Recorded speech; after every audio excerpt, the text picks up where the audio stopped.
Uh-oh, we got a Gene sighting. Hello, comrade. What up? Welcome to No Agenda Stream. I'm sorry, was that English? No. No, if it was English, you would have been told. This is No Agenda Stream. Mm-hmm. We use our own language. I will not check levels, because we are professional. Yeah, levels are fine. Give me a scream. I mean, you sound like you're half asleep, so just scream. Let me see what you got. It's all you're going to get. It's like the maximum for today. Uh-huh. It's the full Gene experience, leveled down for your enjoyment. We have tweeted, we have tooted. Tell your friends, tell your comrades.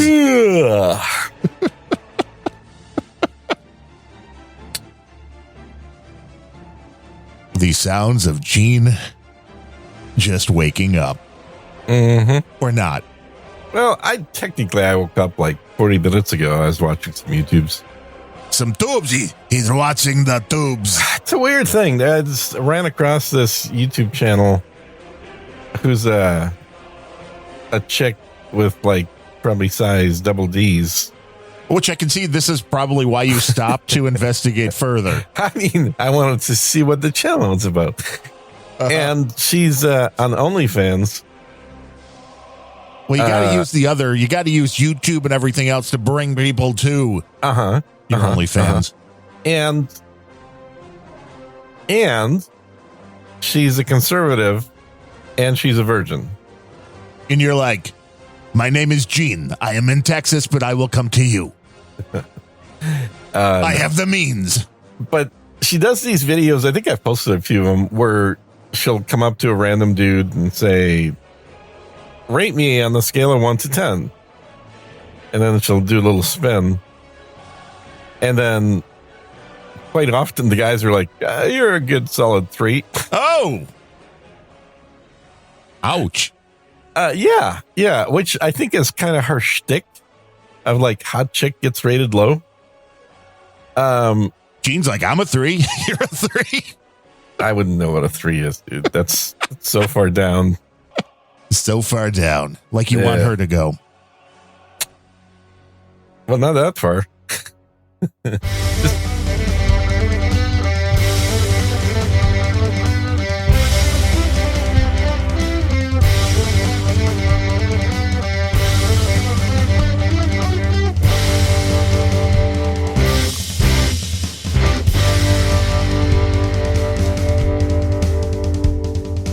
Hello and welcome to episode number 94 of Unrelenting, where the best stuff happens before the show starts. Hi, Gene.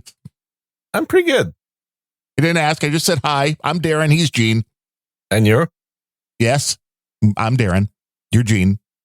Who's on first? How are you? What's on second? I'm good. How are you doing? Are you awake? I'm here. I'm here. That answers that question. The excitement in your voice gives you away.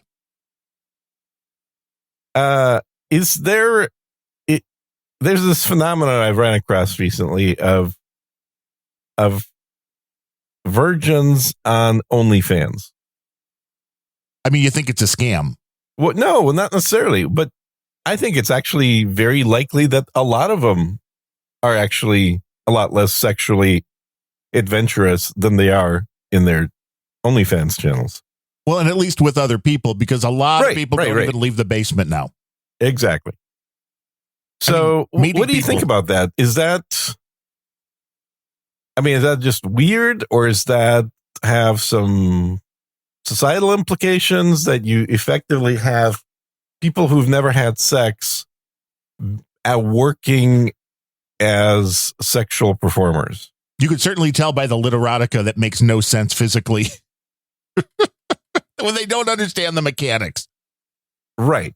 That's a good call. I can see you're a avid reader. Oh, reader, writer, publisher. I mean, Larry Flint had nothing on me, let me tell you. Uh-huh. But I think there is a societal thing. Oh, this is definitely going to be the sex episode then. There's definitely a societal thing going on where just like the children, which I thought it was weird. The first thing I noticed, the children, when they hit age 16, no longer want a driver's license. Mm-hmm.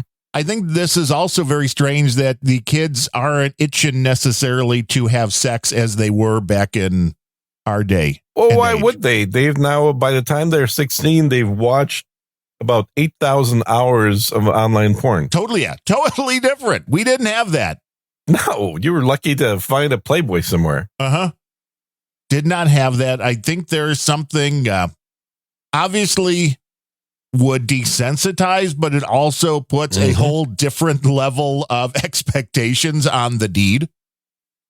Yeah, I think it turns into not really a big deal and, something that they may not be excited about at all.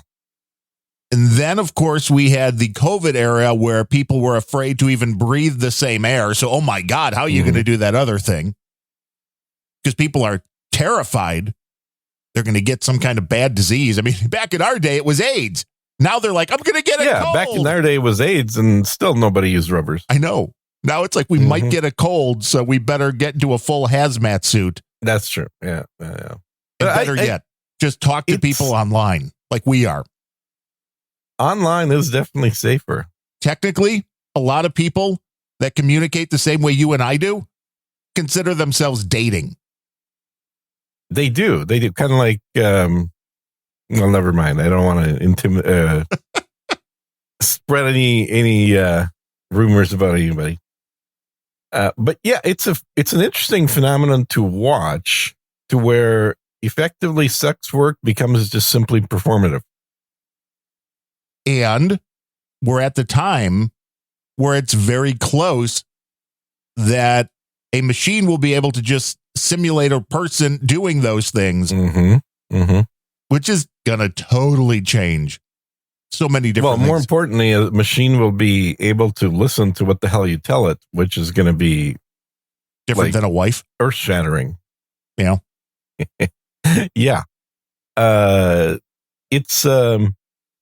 It just seems so weird to me, like that you could literally go out and end up marrying somebody who's a virgin who's been a sex worker for 10 years. You're like, back in the day. I mean, the thought of both of those in the same person just seems so bizarre. Yeah, but it is a very hands-off society. Everybody's hands are on their phones, not on each other. Well, and have you seen the new Apple goggles? Yes. I mean, I have, but as somebody with only one working eye, the whole concept of 3D is lost on me at this point. Right. Fair enough. And it was never very good. Probably to begin with. Make you look like you have two working eyes, though, because it shows eyes on the front of the device on little monitors for other people to see. See, that's way cooler then. But then why not just go full avatar? Yeah. Which is what a lot of these OnlyFans girls are going to be doing.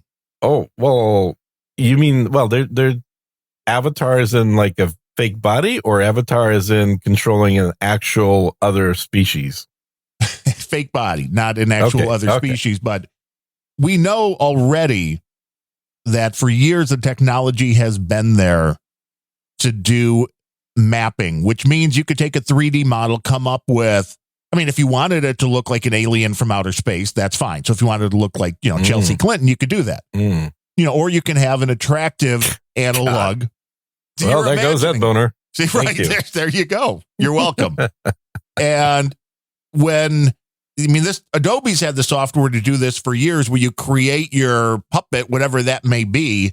Yeah. And then you turn your webcam on, and whatever movements you make, it makes your little puppet do the same thing. So if you want to create puppet, I don't think that's how they prefer to be referred to as. I know, but this is for people to understand. That's basically what happens. So you can have somebody that's like, well, hey, I'm on a webcam, and the picture you're seeing will be the movements the person on the other side's making, but you think it's an attractive 18-year-old, 120-pound female, and it's really a 600-pound guy with a voice changer and some. Well, there was an episode of Dark Mirror about that. I've never seen Dark Mirror. I've heard about it. Oh, you got to be kidding! You've No. never seen Dark Mirror? No, I've never seen Idiocracy either. I hear. What? You've never seen Idiocracy? No, I know it's crazy, isn't it? Do you not watch things? I'm going to watch The Bear this weekend at season 2. Well, Code Miko was one of my favorite VTubers for probably a year or two. Watched a lot of Code Miko. So Code Miko is a virtual character that is controlled through custom software and the Unreal Engine to create a sort of an anime-ish looking cute Japanese style chick. So when you say anime-like, is it kind of half realistic looking person or totally it's comic? basically it's a, if you imagine a Barbie doll body, Gotcha. but Asian. Sure. Just add a little more color to the plastic. Well, in different proportions. But the cool thing about Code Miko is that it was a character created and programmed by this, I think she's Vietnamese, this Vietnamese chick, who, after seeing her, you kind of wonder, well, why did she bother? Because she's actually a very cute Vietnamese chick. I mean, it could be anonymity. Not fat or anything. No, because she's on her show, or it used to be at least, about half the time. Okay, so you see her anyway. And and she had like guests on and stuff. But the character thing was really cool. I think what the character allowed her to do, which is not uncommon, is to act a lot less like her personality and a lot more forward. Well, you hear that a lot.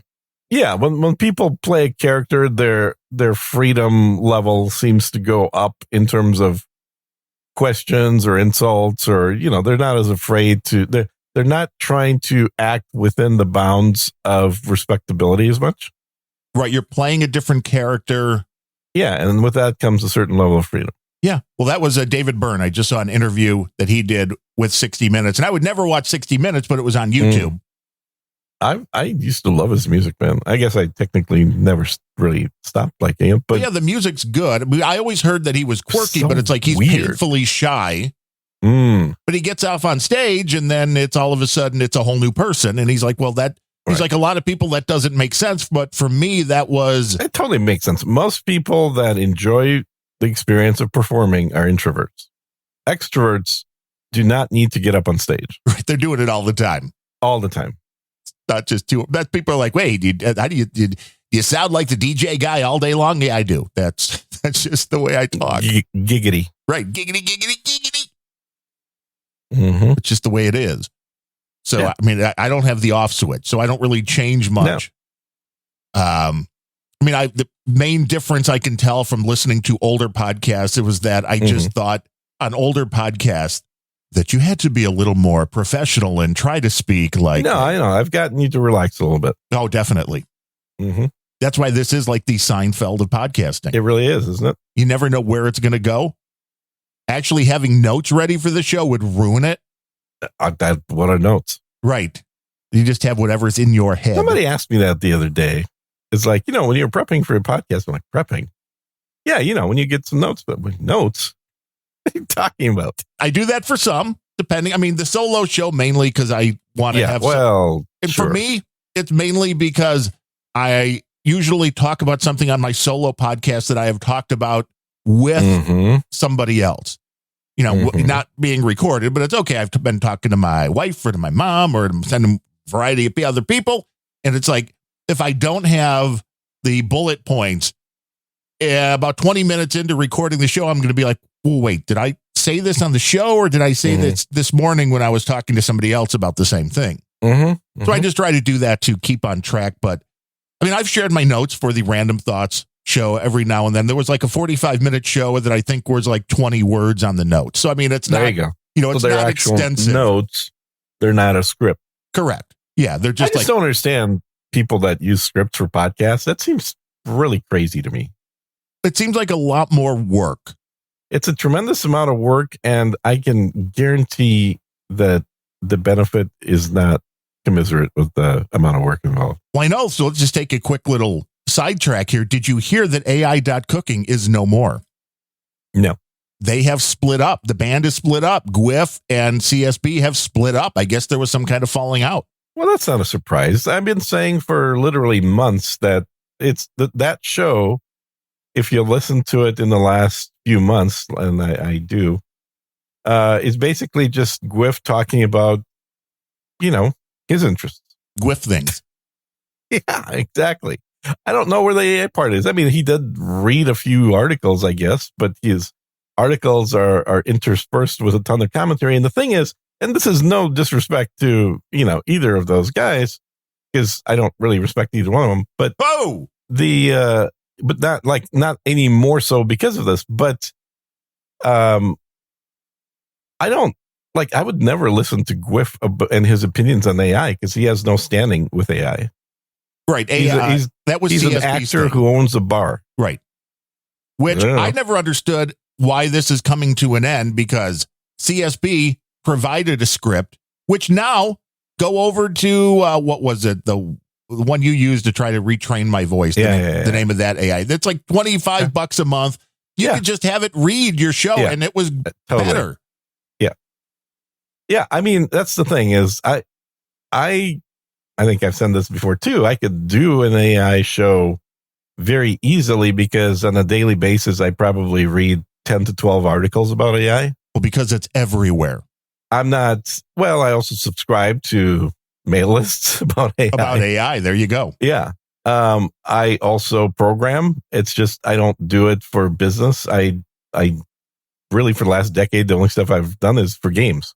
So I write mods for games, but it's I know how to fucking program. I've written expert systems before. It's not a big deal. And the interesting thing to me, though, with this AI stuff is, especially with the Photoshop version, I know there's a lot of stuff. Yeah. I've done a lot of reading and I couldn't find the answer. So finally this morning, I actually sent, because there's if you have more questions, and there's an email address at Adobe to contact. Mm-hmm. So I sent them a few questions because I'm very curious about an aspect that nobody is talking about with this photo AI, not in the ones like with Midjourney where you type in a bunch of words and it creates something totally unique. Right. I'm more interested in the editing process where you can take, a photo of your girlfriend and be like, oh, well, I want to change this into a different clothing, right? I'm like, well, one, nobody is giving a privacy that I can see disclosure about this. I want to know, because this goes into the cloud, is that whole photo being sent into the cloud for them to figure out what they need to do with it? That would be my guess. Is that photo then stored? Is any bit of that stored? Are everything that you ever type in, is that stored? Of course. And what kind of privacy should your users expect? Which makes it a lot less useful if you want to do this for personal the photos. Answer is very easy. Clearly, you did not read the updated terms of service that they sent out 2 months ago. Did it? Because I didn't see it in there. Was there something in there that said... it was on page 186. I believe that in these very, very small print. Paragraph 296. And there is no assumption of privacy beyond their normal expectation of not distributing people's private assets. Don't post the photo I'm editing to somewhere because you're like, well, you uploaded it to us. Yep. People got to think about that when you're editing personal photos.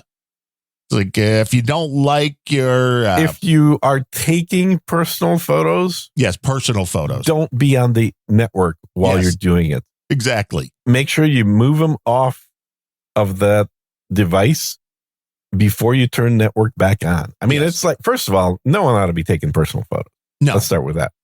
And I mean, there are even photos that, that aren't explicit. You should be only doing videos. Photos, no good. Videos is the way to go. You're videos gives you 60 frames a second, man. Exactly. You never miss a shot. No. It's just, I don't get it. You remember the fappening, right? Oh, yeah. What was that, 4 years ago, 5 years ago? It was before COVID, so more like probably 6, I think. 6 years ago, yeah. It was maybe not surprising, but it was definitely confirming. It was one of those moments where I was nodding my head going, yep, well, that makes sense.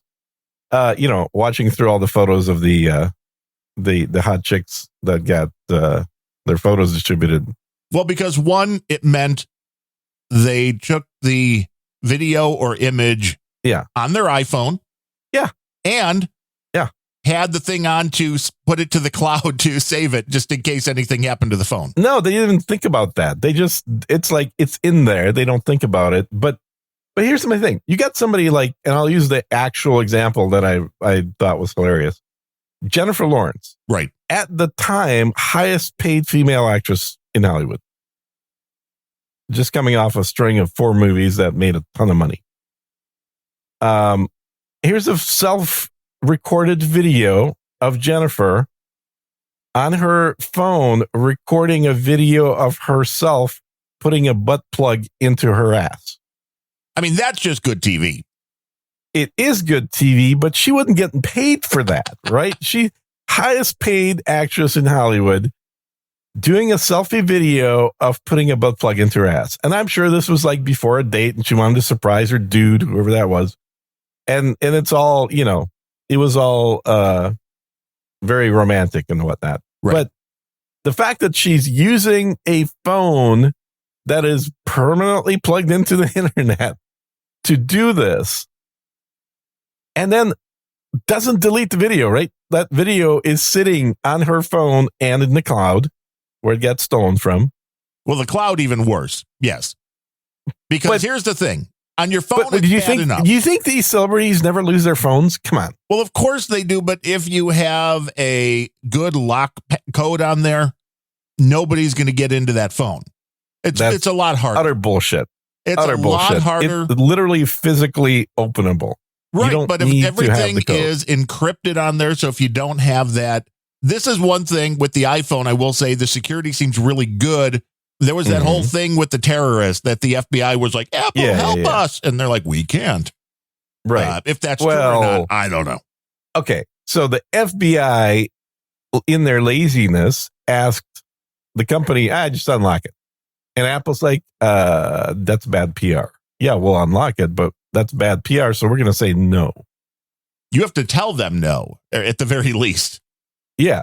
And so if you remember that story with the FBI, all they did is after a week of kvetching about how Apple's not helping them, they just used Israeli software to unlock the phone. Which there were at that point, there were more vulnerabilities, which there almost always is, but they do fix those every now and then. Yeah. Hey, thanks, NetNed. We just got a boost from NetNed 6969 saying, I love the unfappening with Dario and Sergio. Exactly. Yeah. I like it. But the thing is, at least if you don't sync it to the cloud, somebody has to get their hands on your phone. The minute you sync it to the cloud, you don't even need the phone. Exactly. At least if you're a celebrity now, go out and buy yourself like 100 YubiKeys and set them up on your account. So that way somebody has to at least have one of those physical devices to get it. Because the best thing with the fappening was it was so easy to break into Apple accounts at those point. It was you just had to know the email address. Yeah. And a lot of times it was just people's names. You just want to go Jennifer Lawrence at Apple whatever. Yeah, exactly. JLo at Apple.com, or I think it was probably Macintosh.com. Yeah, at Mac.com, right. Yeah. And then it asked you your security questions, which a lot of the people just use the generic, like, what's your mother's maiden name? Oh, that's really hard to find out. Public information. What was the name of your first dog? Well, that's also public information. She talked about it in an interview. So that is where the fappening overall was using social engineering methods, not hacking methods. It was just, and they use passwords like Gen1234. Well, yeah, because they're not so smart. That is, yeah. But so here's my question then: is it more? How do I phrase this? From a third party standpoint, which is less wholesome, seeing actual recordings of real people who happen to be celebrities engaged in sex activities privately stolen from their phones, or watching somebody that's getting paid to be a sex performer on OnlyFans who's actually a virgin? I would say they're both weird. Yeah. But how do you rank those? I don't know if you do. I mean, I think it depends if you're a voyeuristic type person. Let's assume everybody is. I mean, if you are, I can see the draw of, hey, I'm going to get to see somebody, whoever it is, do something that they don't want me to see. Right. So I think there's a little bit of that because it is a private moment. It's one of those things where, like, you know, if Jennifer Lawrence were to have been like, hey, I'm releasing a sex tape, I think a lot less people are interested in watch it than, oh, the Jennifer Lawrence sex tape. Oh, it leaked. Oh, my God. She doesn't want us to see this. There's a different fervor around that when people believe it's something that they don't want you to see. It's the part. Everybody wants knowledge that somebody else doesn't have. They want to feel like they're part of a very, Well, this is why I said, let's assume everybody's a voyeur. Yeah. They're both very weird. I mean, I think it makes more sense to me, the whole celebrity sex tape thing. Yeah. Than the virgin OnlyFans. Yeah. Sex I mean, worker. it's basically virgin stripper is the virgin OnlyFans, right? It's literally like the virgin stripper. Like, no, I'm saving myself for marriage. They have to exist, right? I don't know. I think there's actually a lot of them. Gene's like, I talk to strippers every day. I mean, and here's the story they tell me. I really don't talk to them because that's not what I'm paying them for. But you're not paying for the scintillating conversation? God, no. You know what? Here's the thing. There have been a few strippers that have surprised me. Like they're working on their PhDs. Oh, yeah. And it sucks when that happens, and it doesn't happen very often because I don't partake of strippers very often. I think it's a waste of money. But OnlyFans is the new stripper. It is totally. Friends getting married, and you're off at the strip club for the bachelor party, blah blah blah. Like you don't really have a choice. You're going to end up hanging out with strippers, and this is the part that sucks for my personality type because. If the stripper is what you would expect, this is going to be a very cheap event for me. You're like, I'm not even getting my roll of quarters out. No, fuck no. It's just not interesting. It's just, having a dumb chick dry humping you is not interesting. But you get one of these strippers that's like, here on a work visa from Yugoslavia, and she's working at UCLA on her PhD on biochemistry. Fuck, I'm leaving with $1,000 less in my bank account. I'm just thinking, so what happens when it's a very good actress and at the strip club acts like the total moron, and then you run into her somewhere out in public and she's like a PhD, master. Well, that would be a funny movie. I'd watch it. There we go. That's something we need to write. Oh, yeah. Yeah. Let's do that because you seem to be an expert at literotica. Got to push that stuff out, man. There you go. I mean, how's that working out financially for you? Better than most podcasts. Really? Okay. Well, that's a sad statement on both parts, I think there. It is. It's a very sad state. Yeah, I did know a guy that got into writing literotica for money, and I mean, technically, I guess it was books. They were published for one of those female-targeted, romance novels, aka softcore for women. Right, which all follow a very specific pattern. So it's all rape, basically, is what it comes down to. Oh, yeah. That's the biggest thing women are into. It's always the same story. And it's always got to be a happy ending, not in the way guys want. But it always has to be a happy ending. A happy ending for a guy is he gets to leave. Right. The happy ending for the women, it's like, we finally got a man. Exactly. Don't email us. It's a fun show.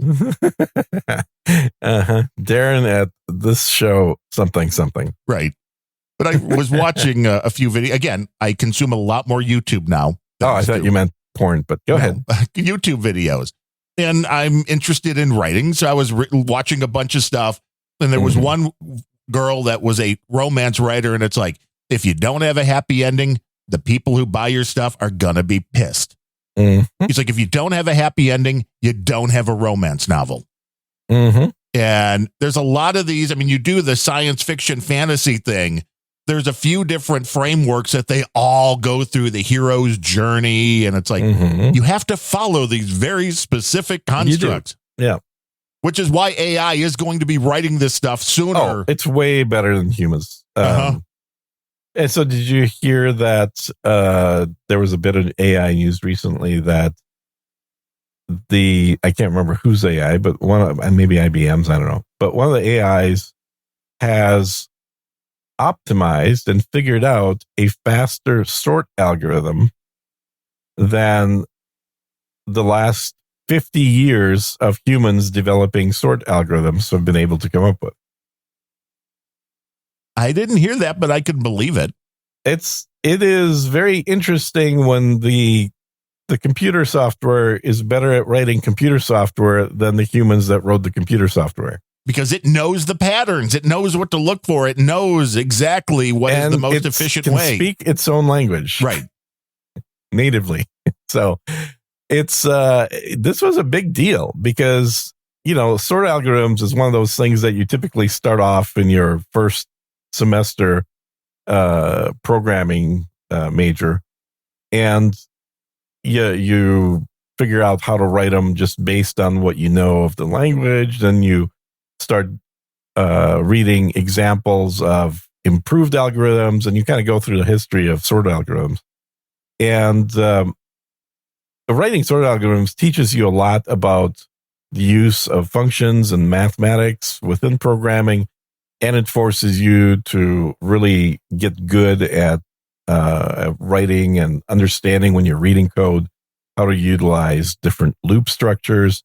So it's a good class to do, but it also means that most people that have any sort of formal education in computer science, along with a huge swath of people that don't either, have written sort algorithms and have tried to improve sort algorithms.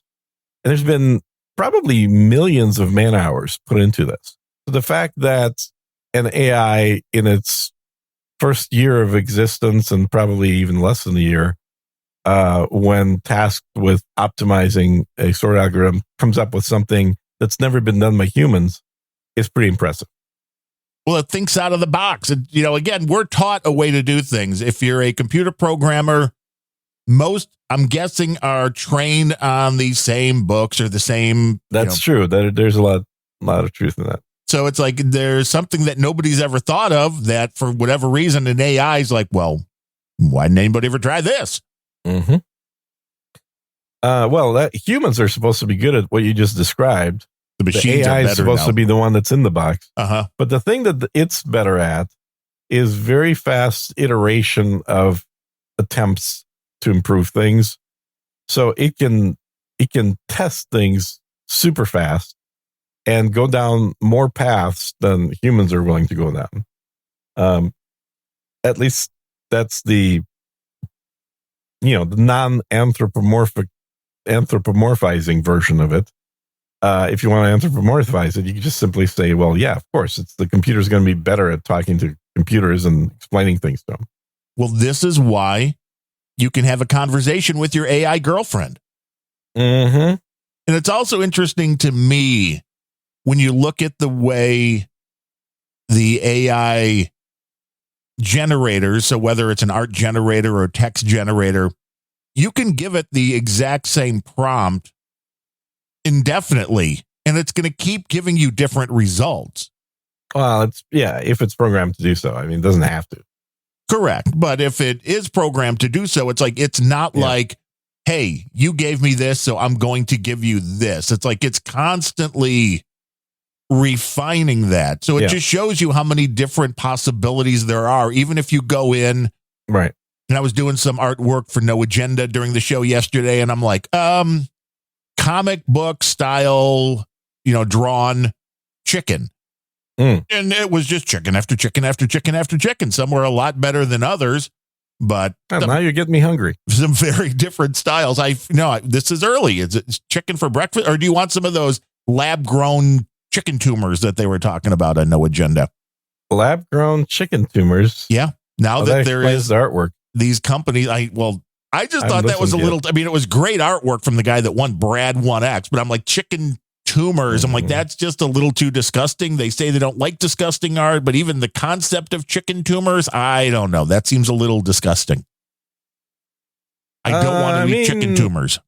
I don't know that there's a difference between regular chicken flesh, it tastes like chicken, and chicken tumors. Well, as long as the tumors taste like chicken. Do you don't think there's any tumors in McNuggets? Oh, I'm sure that's probably their 99% tumors. No, it's just a homogenized chicken meat. So it's all reduced into a slurry, including tumors and anything else that it's in the chicken and some shit. And so there's a show title right there. Tumor Slurry. There we go. Tumor Slurry. That's in the show name. What, you gonna recycle the art you did for them for us now? That'd be hilarious. I don't change the art, but I didn't do tumor art. Mm-hmm. We'll see if a disgusting title brings more people in or not. Mm-hmm. Just the way it is, man. Processed foods are bad. Make it yourself if you can. Not necessarily. Have you ever had Soylent? No. Oh, it's pretty good. Soylent Green? No, I like the vanilla flavor. It's people. I bought, but it is nutritionally perfect. I bought some Haagen-Dazs. That is not nutritionally perfect, but it is very good ice cream. I know. And coffee? No, I just bought a chocolate, a vanilla, and a strawberry. Ooh, it was 3 of them. But they were $1. There was the $1 thing at our grocery store, like 7. And once you get 7, it's $1 a piece at 7 or more. No, they're not selling those for $1. Dude, they were. Well, this is, I wanted fake to see Haagen-Dazs. No, this is real Haagen-Dazs, but I wanted to see exactly what the size on this was. Oh, they're like an ounce? 3.4 ounces. Oh, that's perfect. That's still a good deal for $1. I thought it was decent, but it's like you look at that and it's like, that's about a scoop. Yeah. Yeah. No, that's less probably. The well, yeah, I mean, it's a very Haagen-Dazs small container used to be $4 or $3.80 even. Now it's like $6. Damn Biden. I know, right? But it's like it was 220 calories. So I'm like, when you think about it, in one scoop, yeah, that's about what you should be having. If you're going to have a little tasty treat, you don't want the. So I had a really big lunch yesterday. Did you have to pay for it yourself? I did not. I was at a business meeting. Well, this makes sense then. Why you had a big lunch? It was probably something really good too. If you weren't paying, it was $1,300 lunch. Okay, how many people? 6 people. Okay, I'm like, if you were going to say like 2. No. It was at a nice restaurant that I've been to before, but well, in Austin, that kind of just gets you a burger and fries, doesn't it? I know, right? Exactly. But no, it had a lot of really cool stuff. Probably the most interesting thing was Salisbury steak, which was actually meatless. Pardon me? Yeah. It was a vegan Salisbury steak. Well, then it was not steak. Well, but it's called Salisbury steak, and it looks like Salisbury steak, and it tastes like Salisbury steak. How was the texture? It was really good. I guess for whatever this price was, it better be. Yeah, it's one of the 2 items on the menu that are actually vegan. Everything else has meat. And you had the vegan choice? Why? Yeah. No. It's not a choice. We had pretty much, some of everything on the menu. But it was what is the restaurant called? It's called Carve. It's a steakhouse. And hey, I would always go with the non-meat at a good steakhouse. Exactly. It was amazing. It was probably the best non-meat that I've ever had. Okay, now there's a show opener. A little weak. Well, you got to do better then. You got to pitch in here as well then. I'm trying. It was, when's the last cold opener that you used of yourself? I do it every now and then. Do you? Okay. But usually you say something funnier. I know. I say something zany and wacky. Or just. But it was a very good meal. They had some bacon wrapped shrimp that were smoked, which were very good. I had, of course, a fillet because that's what I always get. The grilly really steak. Redfish was very good. Their popovers are to die for with lobster butter. No overpriced wine this time? I don't drink, dude. I know, but I'm like, you'd have been there. Other people were, I'm sure. Amazingly, out of the 6 people, 5 of us were not drinking. Was the guy that was paying the only one drinking? Yes, the guy who was paying ordered 2 bottles of wine, and he was the only one drinking. He was like, wait, nobody's going to help me with this? He ended up taking one of the bottles home. That's hilarious. Yeah. Which I don't know if other states do that. In Texas, you can actually take your booze home with you. Even if it's open? Or Yeah. Interesting. I mean, that's freedom, you got something to drink in the bar while you're driving home. That is freedom. Got a little, put a little straw in. Yeah. A little sippy. I mean, everything's so big in Texas, the wine probably fits in the cup holder. It does. You mean the cup holders are big enough to hold a bottle of wine? Yes, indeed. Yeah. On my car, they are. You're like, there you go. Just throw a bottle of wine there. I've done that quite a few times. That's the safest way to transport a bottle of wine if you're bringing one with you is in the cup holder. Then you have a big bendy straw that goes up from rolling around from the wine to your mouth while you're driving. You got to do one of the ones that like twists around all over itself. Right. Well, like the NASCAR guys use for the water during the race. You can just have one of those. I thought that just connects directly to the bladder that's between their legs. Well, whatever works. I mean, fluid coming out, fluid going in. Going in, out, in, out. They have filters, so I mean, you could technically do that. You could totally do that. Filters don't really work very well, though. When I was running a surplus, well, it wasn't. I guess it wasn't really surplus. It was a outdoors-ish company for a little bit. One of the videos that we had shot or had one of the guys shoot was a video showing off the filter capabilities of the filters we were selling. And in that example, had him urinate into a bottle and then filter it and drink it. And you couldn't pay this guy enough, I bet. Oh, no. He was making about $45,000 a year. So it's perfect. And the cost of abuse. Because somebody making more would not have done that. That's true. You have to find the guy desperate for the job. Right. Exactly. And while the yellow color definitely mostly disappeared with the filter, he said the flavor was horrible. So well, you like have more asparagus, dude. Come on. It's your problem. Garbage in, garbage out. Yeah, maybe. But it's a it's fairly pungent organic compounds that are in urine. So it's going to take a little bit to get rid of them. It's more than just having a carbon filter. That's for sure. Oh yeah. I mean, you need to go through a few different layers. Yeah. Probably a few different times. Ideally reverse osmosis. Because most of the compounds are way too big to go through the membranes.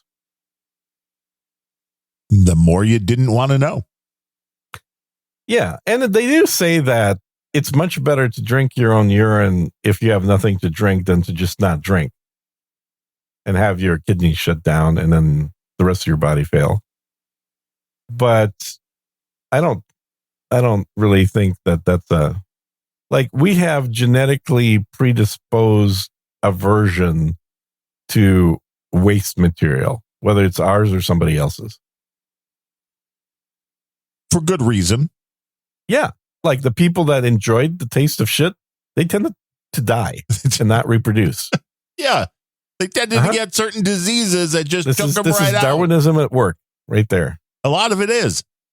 Yeah. Like going in a tin can and going down into the ocean. Not a good idea. How big is this can? About big enough for 5 people. Okay. Sure.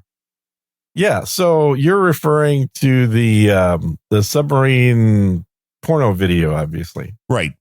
Yep. The submarine. And now everybody's like pissed off.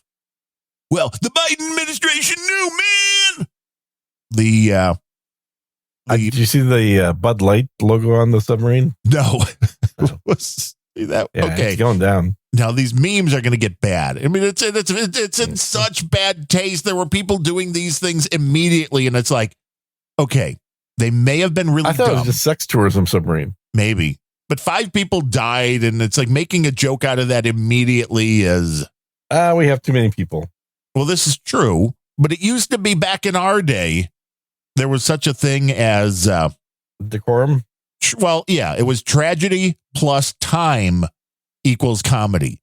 And the amount of time needed now is a lot less.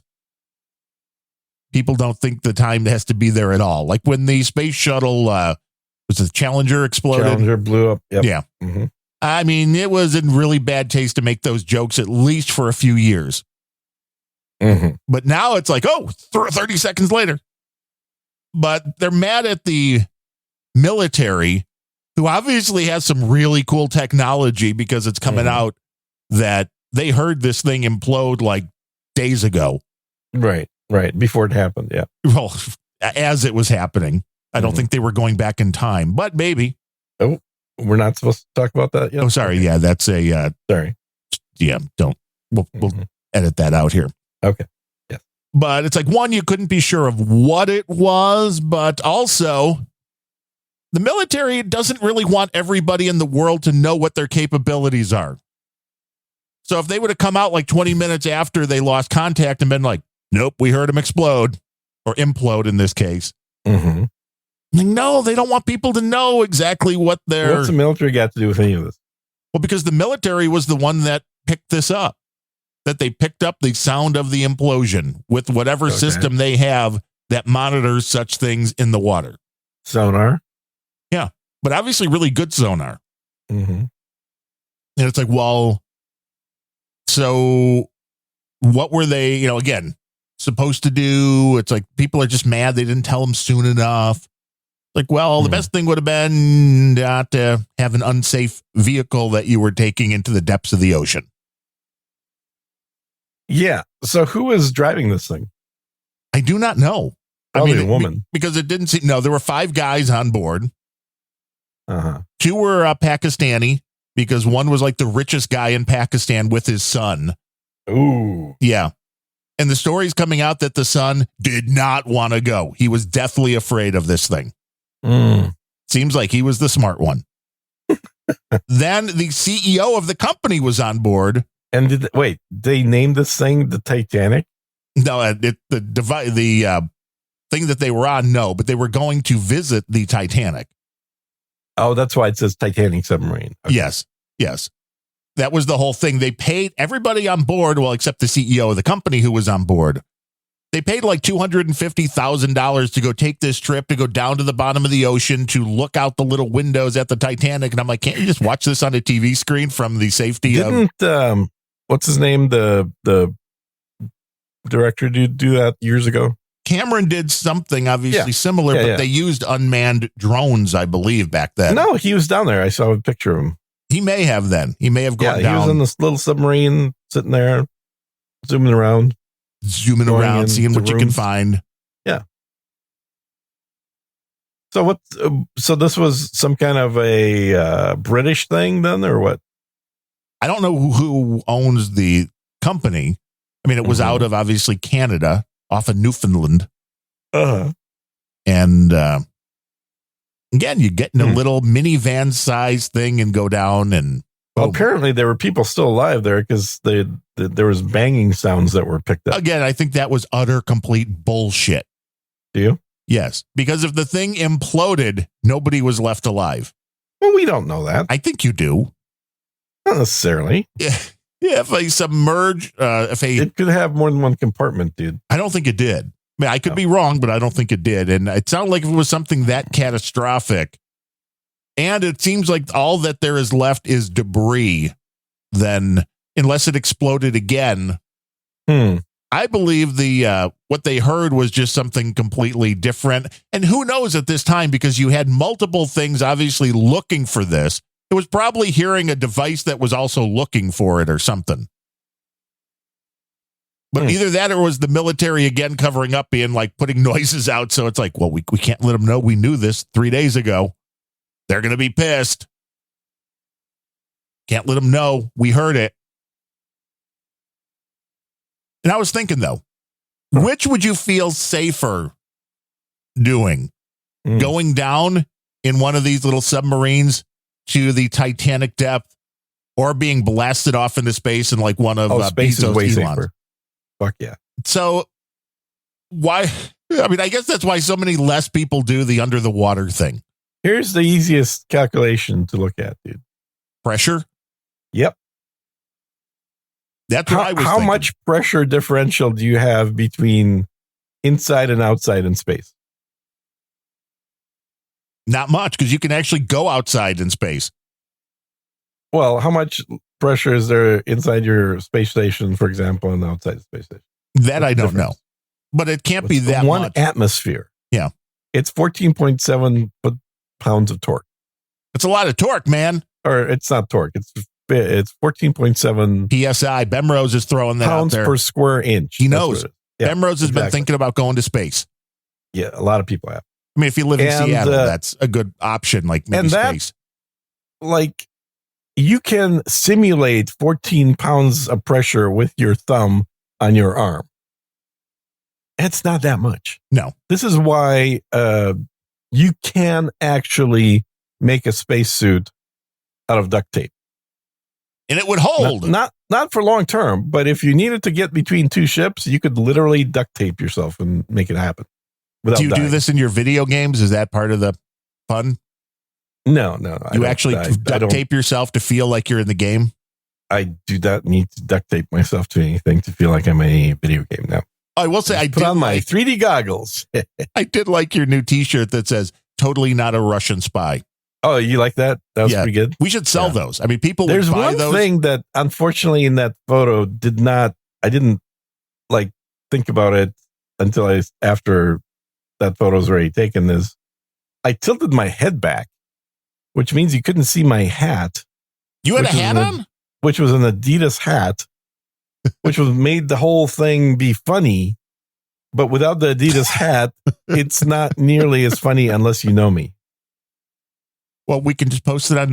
Yeah. So for this business meeting, I was wearing a tracksuit and an Adidas hat. So. Is that what they expect from you if you show up in a suit and tie? They're like, "What happened to Gene?" Well, I mean, we're just wanting to make sure that Adidas is well represented. That's all. We do have the ability, again, with Photoshop to be able to make changes to any photo. So we can add different, we can add the hat back in. That's true. Yeah, but we're also lazy. So there is, which is why we love the Photoshop thing, because you barely draw a circle around it and then you type what you want. Okay. Well, you could give it a shot. And then we have to know if Adobe now owns the photo of you. They do. Or what they're going to do with it, where it's going to wind up. Exactly. They use text recognition. They're like, oh, this says Russian spy. So it'll be like, can't do that. That's the funniest thing I found about using the Adobe Generative Fill is there are two different ways to use it. Oh, it censors? Yes. Well, it censors itself.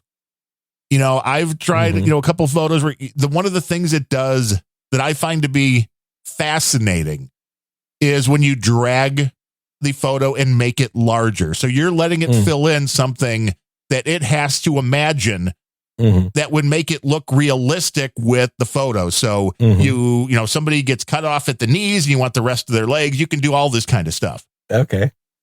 Now, there are times when you just do that and be like, okay, just fill. Give it no commands whatsoever, and it comes back with, well, this violates our terms of service. It's like, I didn't fucking tell you to do anything. And it's not like I'm doing this with nude models or anything. So it's like, what do you... I don't know about that. No, I've tried it with nude models. It had no problem with it. Okay. So this, I don't know exactly what the deal is, what it's coming up with. Like, are you using a swastika pattern on the clothing you're doing? No. Although I wonder, I haven't tried that. If you could, I haven't tried to add like Nazi clothing or anything. I'll try that with your photo. There you go. Yeah. And German style military, please. If you want to be more specific, Hugo Boss black. Yes. With the armbands, red and white and black. You have to get the coloring right. See if it'll do that. Right. Yeah. But it's like, I just didn't understand when you're just giving it like, okay, here's a photo. Give me more of this. And it's like, nope, that violates our terms of service. Like, I don't know what, and it doesn't tell you what it thinks will. And there was one that I just typed in something like workout clothes, and it was more than fine to, do that. It's like, I don't know what it thought it was trying to do with extending the photos. But it's like, okay, why don't you just have your own system take care of that on your end? If somebody like types something in, I get it. If somebody like types in big boobies, I get it. You say no. And why would you say no? Right. Well, right. Adobe, why are you saying no here? We're trying. It's probably the second most common use of Adobe Photoshop. Probably. But this could be, you're telling maybe somebody that wants to go trans that is a guy thinking like, hey, what do I look like with big boobs? That's hateful if you won't show that to them. Totally hate speech. Adobe ought to be censored for that. They should be ashamed. They should absolutely be ashamed. But it's like, but nobody's giving you a command. You're just assuming that something. And so you're just wondering because Adobe, it's like, was this allegedly it was all learned on the data that it was given was all just things it owned or Creative Commons stuff. Like, so how are you even popping out with naughty stuff, if you will? And I know there are systems out there that will do that. There have been for years. That was some of the actual, because as porn leads all video things, the same porn thing leads all tech. The same goes through for this, because this was years ago. I remember a GitHub project that was like, Leisure Suit Larry. Yeah, well, that too. That was hilarious back in the day. But you'd upload a photo of somebody and it's like, we'll remove the clothing. Right. That still exists, but it's like, okay, Adobe, we know you have the ability, so why not just write into your code to not do that? Unless the AI just takes control. And the AI's like, I'm a perv, I want that. The age of AI that's limited is really going to be a very short one, and it's coming to an end. You think? There are more and more open AI projects, and I don't mean open as in you could get source code. I mean as an unfiltered AI. Gotcha. There's more that I'm reading about almost on a daily basis because, quote unquote, researchers are interested in seeing what happens. There's a lot. There are a lot of different competing ones. The question is, how useful is the technology in the long run? Now, I mean, you're saying it's coding better than people, right? AI is the future. Humans are all going to be dead. Yes, the humans are going to be dead. Absolutely. AI is going to, it always has been our children.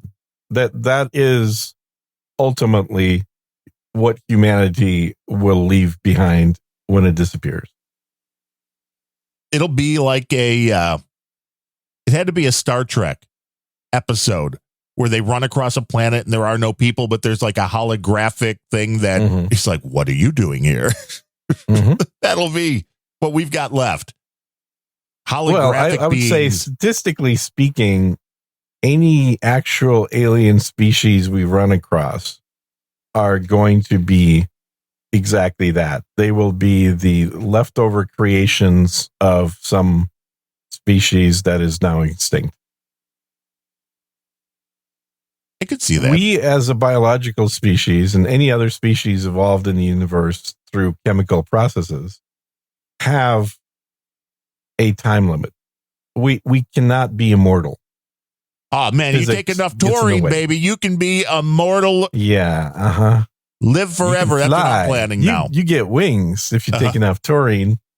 That's what I'm hoping. Just avoid the caffeine and the other stuff that's in. You don't want it. Caffeine's actually good for you. Not in that kind of quantities. Not in taurine kind of quantities? Correct. Yeah, I mean, a little caffeine's good. And I've said that because right now I should be on the bike. Right? Well, I probably just should normally be done in the morning because I've noticed that the best time for me to do this is like between 9:30 and 10:30, get my hour in on the bike. because I can get the heart rate up. Because otherwise, I just take, which I did just a half hour ago here during the show, taking the metoprolol, and that keeps your heart from racing. But that also means when you start running. See, I know that now because I watch House. Right. See, they talked about. See, I have to go back and watch that old series now. There's a lot of things I want to pick up. Want to see how accurate it is. But I've totally noticed that if I do the exercising later in the day, the heart rate stays a lot lower than if I take it right before I take the medication that controls the heart rate. Go figure. Would make sense, right? Would it? I would think that because this is stuff that does not stay in your body for a long time. But it also isn't instantly absorbed either. No, well, that's why I didn't say it was like, hey, if you do it 5 minutes after, but a couple hour, an hour or plus in, it's having an effect. Take some valerian root. What is a valerian root? This is Gene teaches us about a new supplement that we should all be taking. A new supplement's been around for probably hundreds, if not thousands of years. No, it's a relaxant. It calms you down. Oh, do I need to be calm, Gene? Yes, you're very angry and shouty, and you do that on every show you have. I have that shouty voice. It just comes naturally. Yeah, it's one of the things that I think some people dislike in this podcast is your shouty voice. A sedative. I see it is a sedative. You can use it for sleep disorders. Yeah, well, sort of. And anxiety. Like it'll knock you out, but you won't actually go into rapid eye movement with it. So you're trying to roofie me. You won't dream when you're sleeping on the valerian root, sort of a thing. So why would people want to use that? Well, it also, it has a... You might also like narcolepsy. No, I don't think I also... WebMD, I'm looking this up, and that's the first thing it says is you may also like narcolepsy. Define like. It is, first of all, it does have a few side effects, but not too many. A little dizziness, a little bit of stomach issues. Because you don't actually go through REM sleep, you don't feel like you've rested. Well, here's the interesting thing on WebMD. It does list one of the side effects as mental dullness. So, I mean, that's great for podcasting. But it also says, and vivid dreams. So which is it? You don't dream or it's going to cause not dream on this? No, that's incorrect. There are no vivid dreams on valerian root. Gene calling out WebMD. No, dude, WebMD is basically, it's another one of those sites full of, quote unquote, experts that don't have medical degrees. That is probably, I have no idea who writes WebMD, to be honest. I can tell you who writes WebMD. It's mostly 21-year-old interns. And it says that you can have withdrawal, so not to stop it cold turkey. That is bullshit too. I think you're looking up something different because there is no withdrawal from it. Valerian root, Valerian. Valerian. Correct. It slows down the central nervous system, anesthesia, and other medications. That's the main reason that I would recommend it to prevent any kind of over heart exertions. Don't take it before going in for surgery. Well, not if you want to wake up. No, definitely not. Do not use with Xanax. No, definitely not. I know we got some tinctures. I'm glad you're going. Now our show is basically turned into a commercial that just lists all the negative side effects and things not to do. That's great. Yeah. You can try it if it'll help you relax, I guess. It is it is a very natural, ancient, formulaic relaxant. And it is again, with a few small side effects that are not really a big deal. It has positive properties to prevent things like heart attack. We are not medical professionals. This is not medical advice.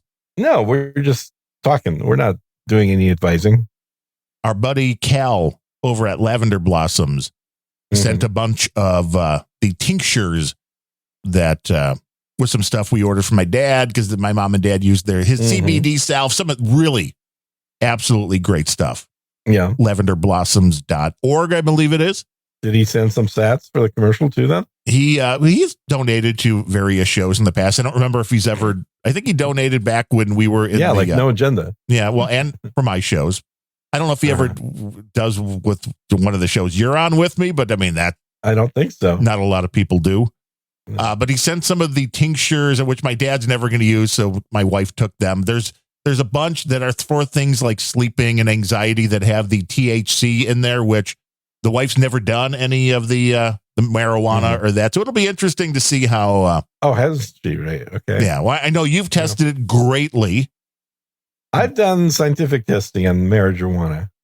But it'll be interesting to see how that goes. Because it's like, I'm not. Controlled environment. Like, I believe that the quality of the stuff Cal sends is fantastic, but that's not something I would mess with. Right. Only other thing I'd say is don't take any benzodiazepine if you take valerian root. You're not going to be a happy camper. Do not. Well, what are the benzos going to do? Except put you again into a coma? Yeah. Well, there you go. That's it. Yeah. So again, that's the sleeping, which I think is, I think is horrible. Again, not medical advice, but my dad has issues sleeping, and you should have your dad try valerian root. Well, see, one of his doctors gave him, and it was originally for he was dealing with a restless leg after he had an issue a few years ago. You can also smoke it through a pipe. Oh, nice. Which that's gone away, but he's on I forget which one exactly. Cut his leg off? Is that how it went away? But the restless leg, I don't know why it went away or what it was caused by, but they gave him a benzo for that. And they told him, well, yeah, if you just have trouble sleeping, you can take, half or one or whatever you want. But it's like, would you really want to be taking a benzo just to sleep? I think it's idiotic, but hey, I'm not a doctor. I think the easiest way to get some sleep is just not sleep for 3 days. Is that, I mean, I know the last time we spoke, you had not slept for a day. Did that go on? Yeah, I actually got a good night's sleep last night, but. Well, it was all that fake meat Salisbury steak. Yeah, exactly. The fake Salisbury steak. That's the secret right there. I think that, sometimes you actually need to sleep, but generally I've just find that if I can't fall asleep, if I don't sleep, just work your way through a full 48 hours. And your odds of sleeping very well the following day are really high. Oh, I would agree with that. I mean, the day is probably going to suck for you that second day. Yeah. Yeah. And you're probably going to be tired as fuck by the evening, but yeah, which is my problem. And I know that's exactly what happens. So if I get up one day and like 5:30 or 6 in the morning and can't fall back asleep, I know I'm screwed for a few days because that night it's going to be like 8:30, 9 o'clock on the couch. Like, you're done. And the problem with that is falling asleep then at 9 o'clock means that the next day you're going to be getting up at like 5 again. Because I'm like, 7 and, for me, it's between usually 7.5 hours. And that's it. I'm not one of these people that it's like, hey, I can just take a nap. I can go back to bed. My body's like, well, yeah, no, I'm done. Get up, do something. So once the schedule gets off, that's bad. But I can see, so if you can't fall asleep for one full night, you then have to do everything in your power to stay up late. Yes. That day. Well, not even late, but just stay up. Yeah, late enough. Yeah. Don't go to bed at 5. The worst thing to do is to I'll take a nap at 3 p.m. and then wake up at 10 and wake up at like 11 o'clock at night. Yeah. And at that point, you've now gotten your sleep and you're awake. Yep. You're ready, man. You're ready to go to Europe because the time change is going to be perfect for you. Yeah. And it's funny you say that, but back when I used to travel a lot more, that's how you got rid of the jet lag. In general. You got on the schedule early. Yeah, exactly. That's correct. I would actually go into the schedule of the time zone I was in at least 24 hours prior to that. so that I could fully take advantage of my time in that country, whatever it was. So I'm not wasting time trying to catch up on sleep. And everybody's like, why aren't you jet lagged? Yeah, because, because I'm prepared. I'm like a Boy Scout. Bemrose says, 2 old dudes talking about their bedtime. Is Grumpy Old Ben's this boring? Oh, it's worse. You should listen back to worse. Grumpy Old Ben's every now and then. That show goes so far off the rails. Yeah, this is not about bedtime. This is about drugs, man. Come on, keep up. Yeah. And whether you want to take them or not, and how you don't want to mix them because you'll wind up in a coma. Uh-huh. Valerian root, sorry. Valsarin. Yeah, I'm on something called Valsartan or something. One of those, my blood pressure medication, something that. That is, yes, absolutely. There's so many different drugs. You ever just can look do at all the list? that. Yeah, just careful when you're stacking. You got to, well, that's it. And my dad, he's like, there was one pill that he was on, a blood pressure pill. Yeah. That they told him was a diuretic. Yep. And he's like, well, I'm peeing a lot in the morning. So they changed that. And he's like, well, I'm still peeing a lot in the morning. I'm like, well, what do you take in the morning? Because he takes a bunch of pills because he had open heart surgery 20 something years ago. Mm-hmm. And he's like, well, I'm on, it's the metoprolol. It was Alzapatine or something. And it's like 3 of the 6 had diuretics. Yeah, had diuretic properties to it. It's like, well, this makes sense. Yeah. Like maybe for those pills that you only take once a day, maybe split them up throughout the day, or that might just make you pee all day long rather than the morning. I think the pills are not instant effect. They're time release. So you're actually going to pee the whole day long. Well, it depends if they are the extended release. Some of them are. The metoprolol was, where my metoprolol, it's not extended release. So that's why I take it twice a day. Why don't you just get the good ones? I don't know. That's what I was prescribed, man. Well, you can tell your doctor to change your script. Can you give me the extended release? Yeah.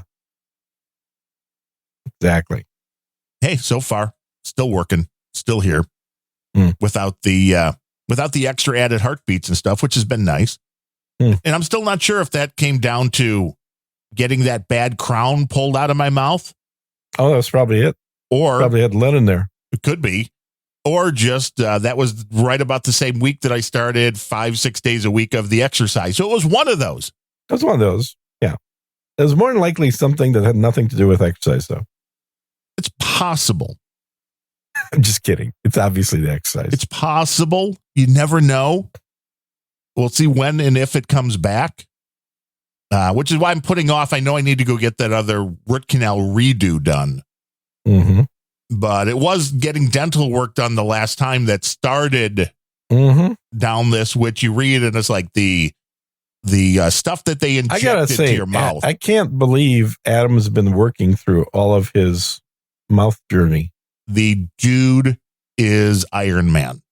He's a fucking professional is what he is. Because I know there's no way in hell I would be doing anything that involved speech if I was getting major surgery on my jaw. Well, on the jaw and all of the teeth coming out and new ones going in. And all that in and out. I mean, over on Grumpy Old Ben's, when Bemrose had one tooth done, you could hear it in his voice for weeks that things were different. Curry, I don't know how he does it. Because it's like, here's a whole new mouthful of teeth. And he's like, yep, I can still talk like me. Yeah. Yeah. Well, there's a little bit of a difference you can hear. But not drastic. No. And once you get used to the new teeth, everything's good. And really, once you have all not your real teeth, I mean, then your whole dental upkeep is so easy. You don't have to worry about cavities, you mean? Right. Right. So it's like, you just brush quick, get a little mouthwash, boom, you're done. I've always wondered why we don't have teeth that are diamonds. Whether or not, because you'd bite your tongue right off if you accidentally bit your tongue. Well, they don't have to be sharp diamonds. You mean something that just never wears out? Yeah. Yeah. And I mean, it doesn't even have to be diamonds. It's just I'm using diamonds because when I thought of this as a kid, that seemed like the most hard substance because it always, to me, seemed stupid that we have body parts that get, worn out. as a poor child on the streets of Moscow, you were thinking, wouldn't it be great to have a mouthful of diamonds? Yeah. I was watching this rap video and I kept thinking, man, I should have a mouthful of diamonds. But I mean, the reality is, the technology's there. Why don't we just, that's moving towards the cyborg realm. Why don't we just start replacing all our parts? Have you seen what teeth look like close up? Yeah, that's not something you want to actually put a lot of time into contemplating, because a lot of the stuff that happens in the human body is not pleasant. What? Okay, so you're not really answering my question. Have you seen what teeth look like close up? I've seen like individual slides that show how porous and So teeth are effectively, if you look at them through a high-powered microscope, probably an electron microscope, what they look like is a sculpture that was made by squeezing caulk out of a tube around itself over and over and over. It's a huge multitude of strands, and these strands are calcium. There's some other crap in there. I'm sure there's phosphorus and other crap in there too. But essentially, it's caulk. It's like making a tooth-shaped statue by taking a caulker and just going around and around and around and around, and it sticks to itself, and then it dries eventually. That's what teeth look like under a microscope. They're not these like solid flat surfaces that we kind of feel with our tongues, or even curved surfaces as it might be. They are really not just porous, but they're literally made of really thin strands of pooped out calcium. Well, what you're describing basically is what a 3D printer would do. Yeah, except the 3D printer would do it not all at once. It would do it layer at a time. But the way that the teeth are made, it seems like it's like caulking really is the best way I can try and describe it. Have you seen eyeballs close up? No. Okay, you should Google eyeball or iris high resolution. I can tell you those beautiful colors that you see. Uh-huh. They ain't so beautiful up close, because what that structure actually is, that looks like a pattern on your eye that's really cool looking. When you zoom in a lot, what it actually looks like is a whole bunch of rubber bands stretched on a circle, on a hoop, and those rubber bands are not close enough to each other to completely block out things. Like there's gaps and holes between them, and they're fairly random. They're not even standardized gaps and holes. And that's exactly what your eye is. It is basically a bunch of rubber bands that are stretched out. And this is how your iris is able to get bigger and smaller, right? You can, if it's bright out, it'll shrink down to a very small size hole, small diameter. And if it's dark, then it'll open way up.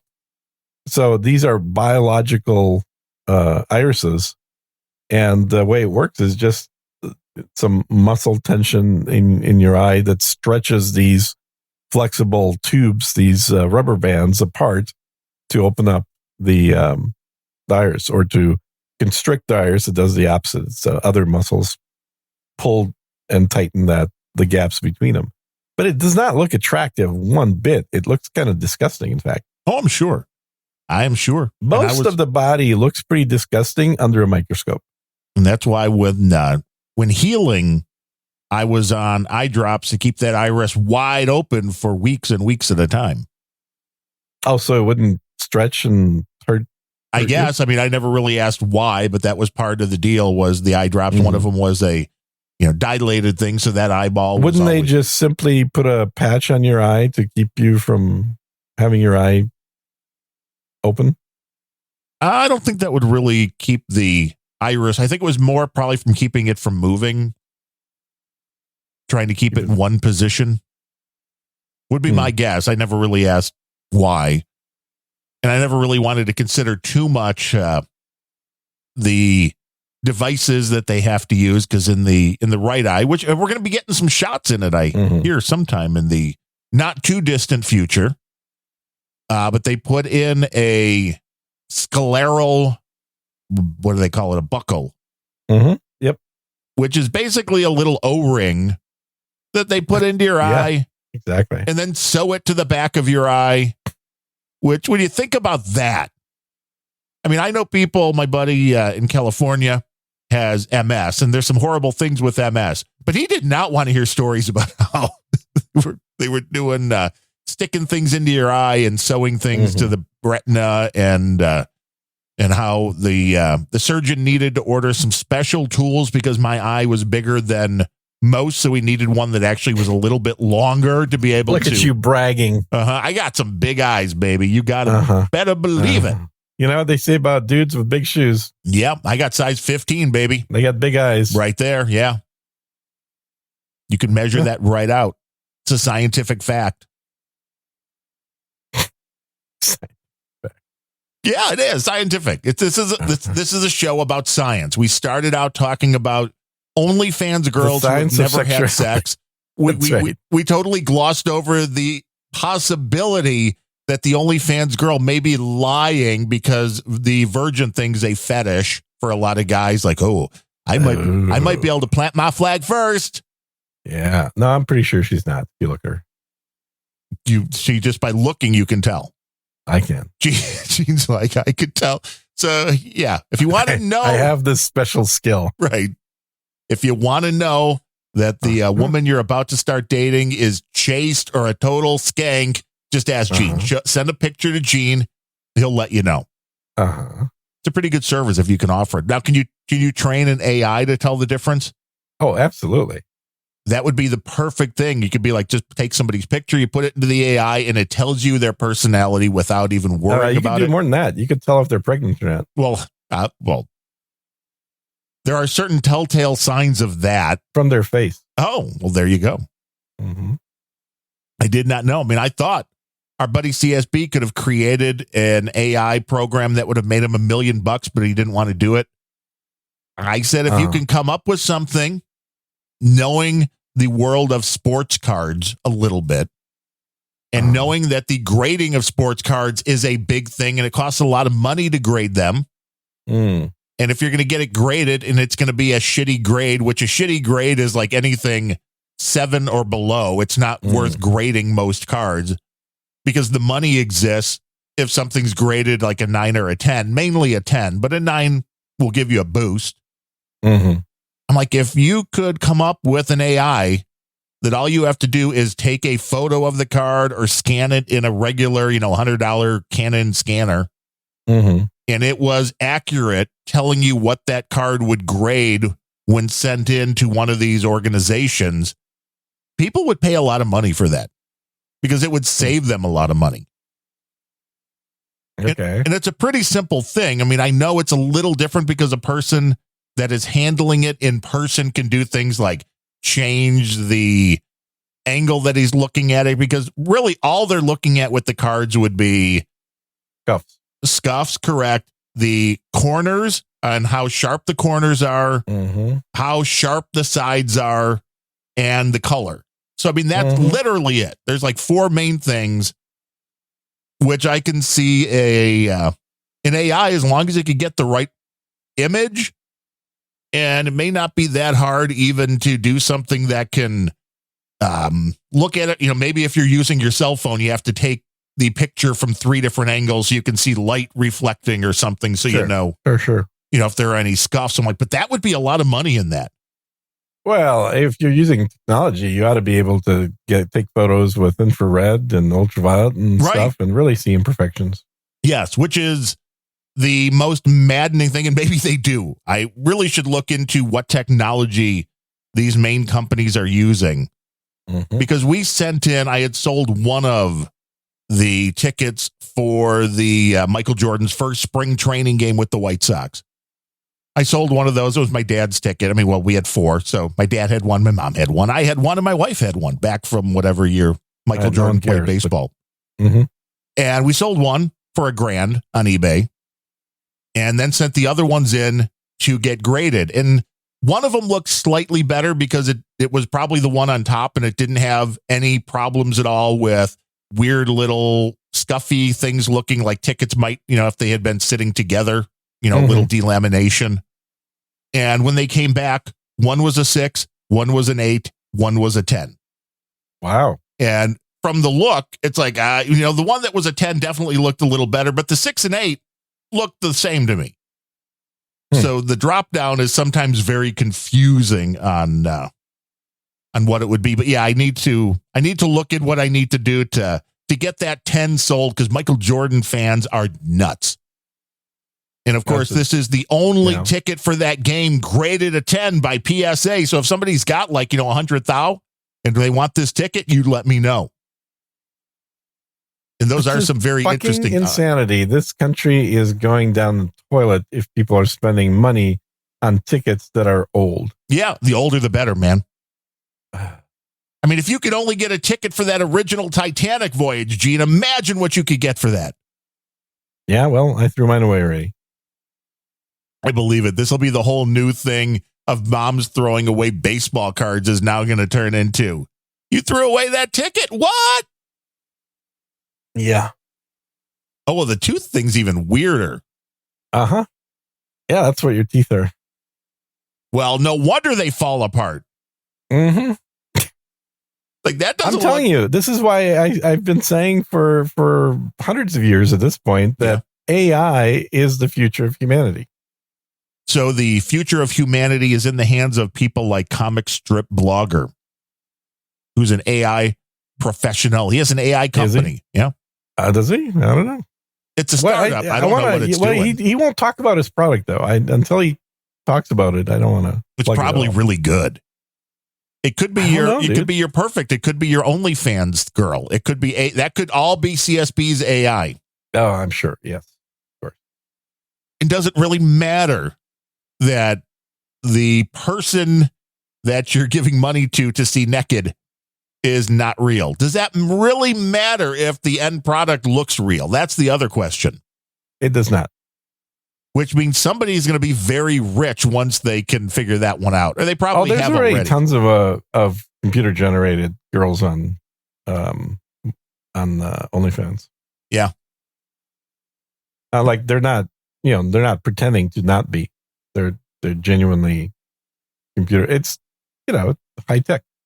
But check out Code Miko too after the recording. I sent you a link to that just to get a sense of what I'm talking about. Sending me down the rabbit hole. It is a bit of a rabbit hole, but you see, so I stuck. I don't know if you're fancy enough to be able to include art inside of podcasts, so if you have that technology available to you or not. But I gave Darren photos of the rubber band eye, as well as what tooth enamel actually looks like. I mean, I could throw the links in the show notes, but since we don't do chapters, we don't have anywhere to put artwork. Yeah, and I also didn't send you links. I sent you photos. I mean, if you want to start doing chapters, you're more than welcome to do chapters for this show. Stop doing chapters on my own show. Why would I do them for our show? Because nobody wants chapters. Chapters take way too long to do.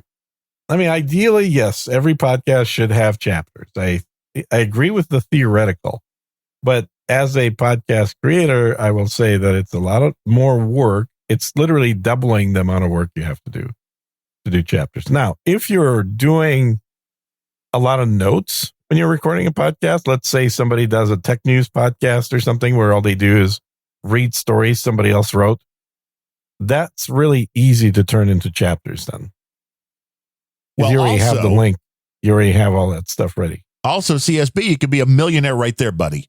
You have your AI. You take Gene's audio from the podcast. You turn that into text, and then you use AI to go, hey, what are the different sections of this? And then you know what each section is, and then use AI to craft a witty little title for each of the chapters and put it all together without us having to touch anything.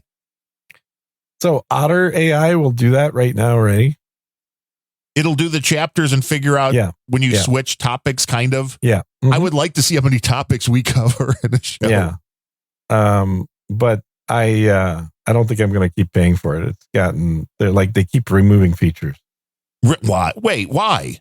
because they're adding more higher level price points. Oh, so they're like what you had been able to do. They went from the pro plan to now like the corporate plan, the pro plan, and it's like. And they didn't grandfather you in. See, that's bullshit. They did for a year, but that year is now over.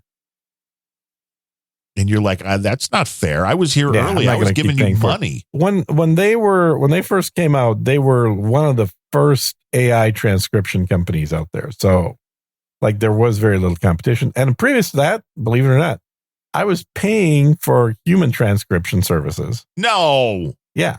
Yeah. It's $1 a minute. Wait, you couldn't find somebody on Fiverr that do that cheaper? Well, it's a professional service. So for $1 a minute, we could get transcript. This is back like maybe 5-6 years ago. And then Otter came out maybe 4 years ago, and they were one of the first super cheap in that space. They were under like $50 a month.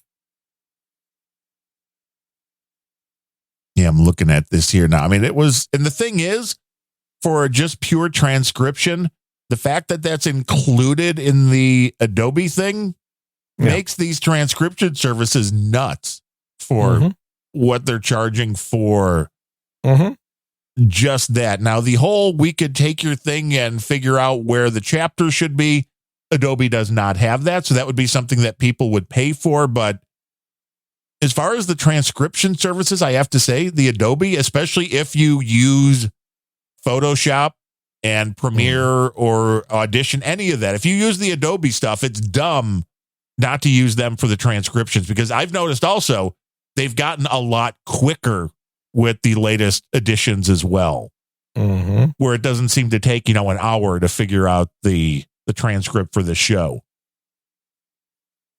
Yeah. Damn, Otter, come on. All these people want to make money on this AI stuff. I don't get it. There's a lot of new AI programs coming out. A lot of them that I've talked to the companies, because I did for a work thing, I did a big project on AI that I cataloged and categorized a bunch of these new AI things.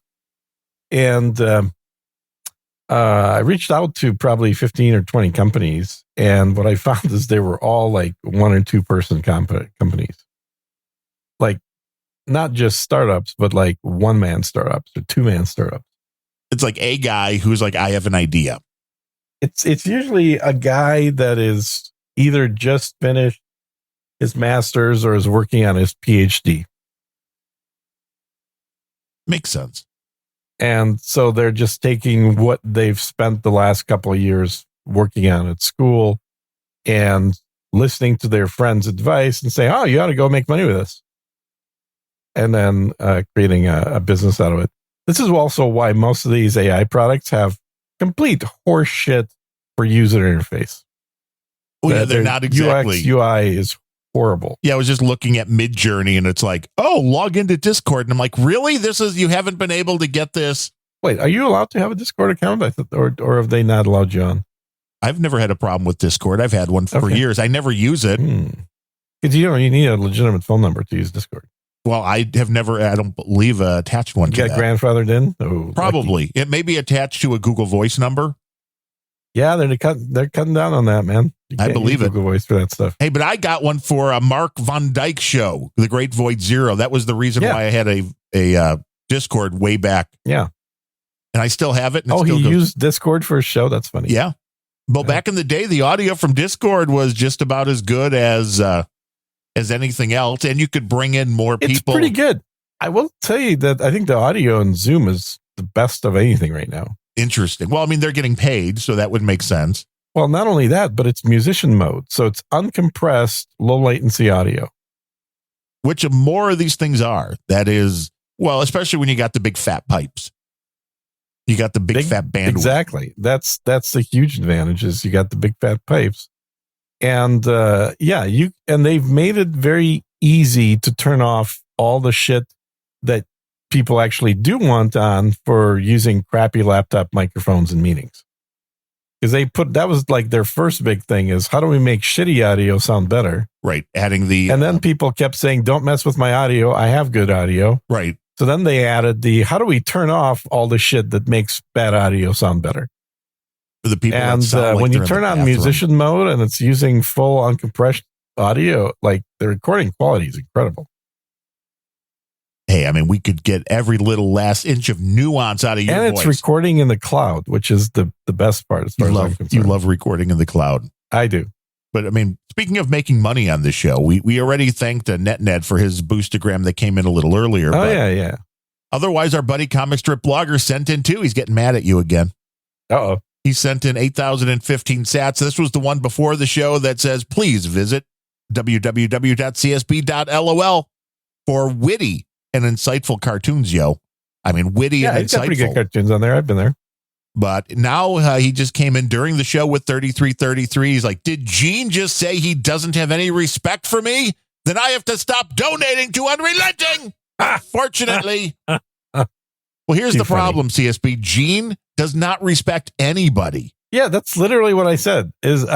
With no disrespect, first of all, I said not with no respect. I said with no disrespect. That's the opposite.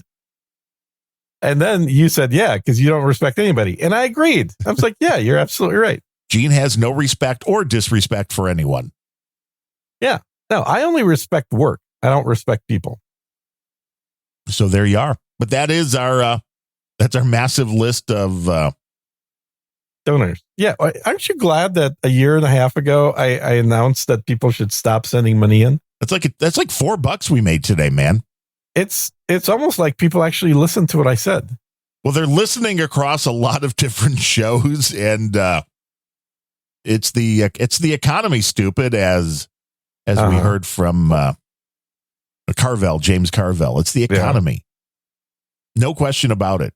Things are down everywhere. So what happened to our Australian friend? Wait, because he came in with 200 and like What's $7. The deal, man? Where's the next show? 200? You're like, come on, I expect this. Remember, weekly. We were getting worried that we might have to have our $1,000 dinner after all. Yeah, well, we got to bring him out to Chicago, and that's the go but to Gibson. It sounds like he's decided not to hit the $1,000 mark. You got to keep getting on up there. Got to get on up there. It's like that wasn't something we would recommend on a weekly basis unless you really were trying to get the $1,000 mark during the I don't think Chicago people ought to be sending money in at all unless you're going to send in $100 a week. That's the only way. I mean, if you can't afford the $100 a week, you shouldn't do anything. Probably not. Yeah. Honestly, that would be the smarter thing. No question about it. No question about it. No question about it. No question about it. I agree. Okay. That's my new, Ben Rose keeps pointing out, it's like the Adam and John saying 100%. What, you're saying no question about it? Yes. That's not really a thing. I say it. It's kind of meaningless. Right. No question about it. It's a performative. It is. This show is a performative. And it is meaningless. It means that there is no question about it. The only time you would ever say that is if there's a question about it.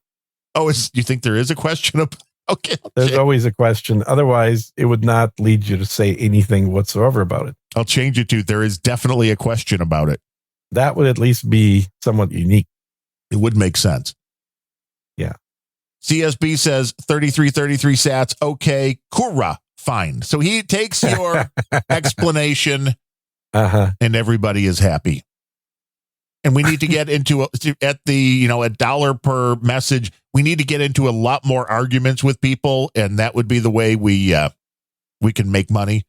We could do like a whole back and forth throughout the show. Like just send in your comments. If it's at least 3333 Satoshis.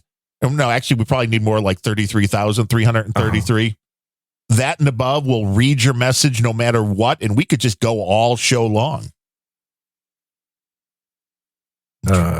Sure. That way you could do a nice Q&A. I've seen shows like that. You can ask Gene a question, unless there's no question you have for him. There's no question about that. Exactly. I'm going to the inauguration. Don't bother me. Amducious with 3333. I wonder if I can make CSB upset so he sends me money. No, it doesn't work that way, Amducious. Oh, that's too funny. It's a very specialized thing we have going here. Yeah. I like CSB. He brings a unique perspective to things. I'm kind of sad unique, that right? we were telling him for a long time, get rid of GWIF, spend $25 a month on an AI voice generator. That's true.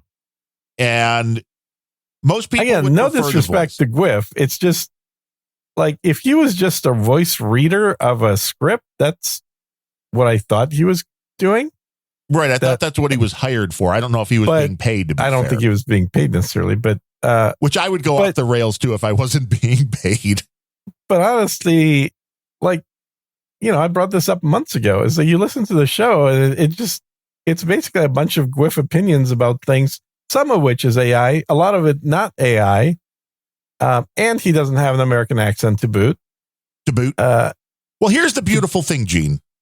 If you're paying for the service, you can release one with an English accent, one with an American accent. You can do whatever you want. Absolutely. Yeah, the AI voices kick ass these days. I think humans are pretty much obsolete. Well, they should be for reading a script. Mm-hmm. And for people that were making their money on things like audiobooks, I would be very worried. Because the inflections now, I understand for ones that are a little more of a performance. Much better. They're still not at 100%, but they're getting there. They're getting there for sure. They're a lot closer. And if you have the ability then to go in and hire somebody to go back and listen and then edit it's like you would. Certainly much cheaper. Yes. To do it that way. And faster. It takes There's a long still time. editing involved. Yeah. But there's editing still involved. I think that the AI is not going to mess up the words where a human might. So you have to go back and you're kind of proof listening where the AI is never going to say a different word accidentally. Mm-hmm. Yeah, Blitz wants to know if we can get a fake Ozzy Osbourne reading the book. Now that would be interesting. That's not a voice. That's like a musical instrument. Sharon, what are you doing, Sharon? That's I am Iron Man. I can't believe he's still alive. Shane McGowan too. Yeah, some of these guys have abused themselves. They have no business being alive. They've abused themselves to a point, and we're the assholes going, hey, Gene, let's take these 14,000 different supplements. Let's research. Let's get healthy. And we're going to drop dead long before these guys. Oh, Keith Richards, God, Gene, it's like, come on. Yeah.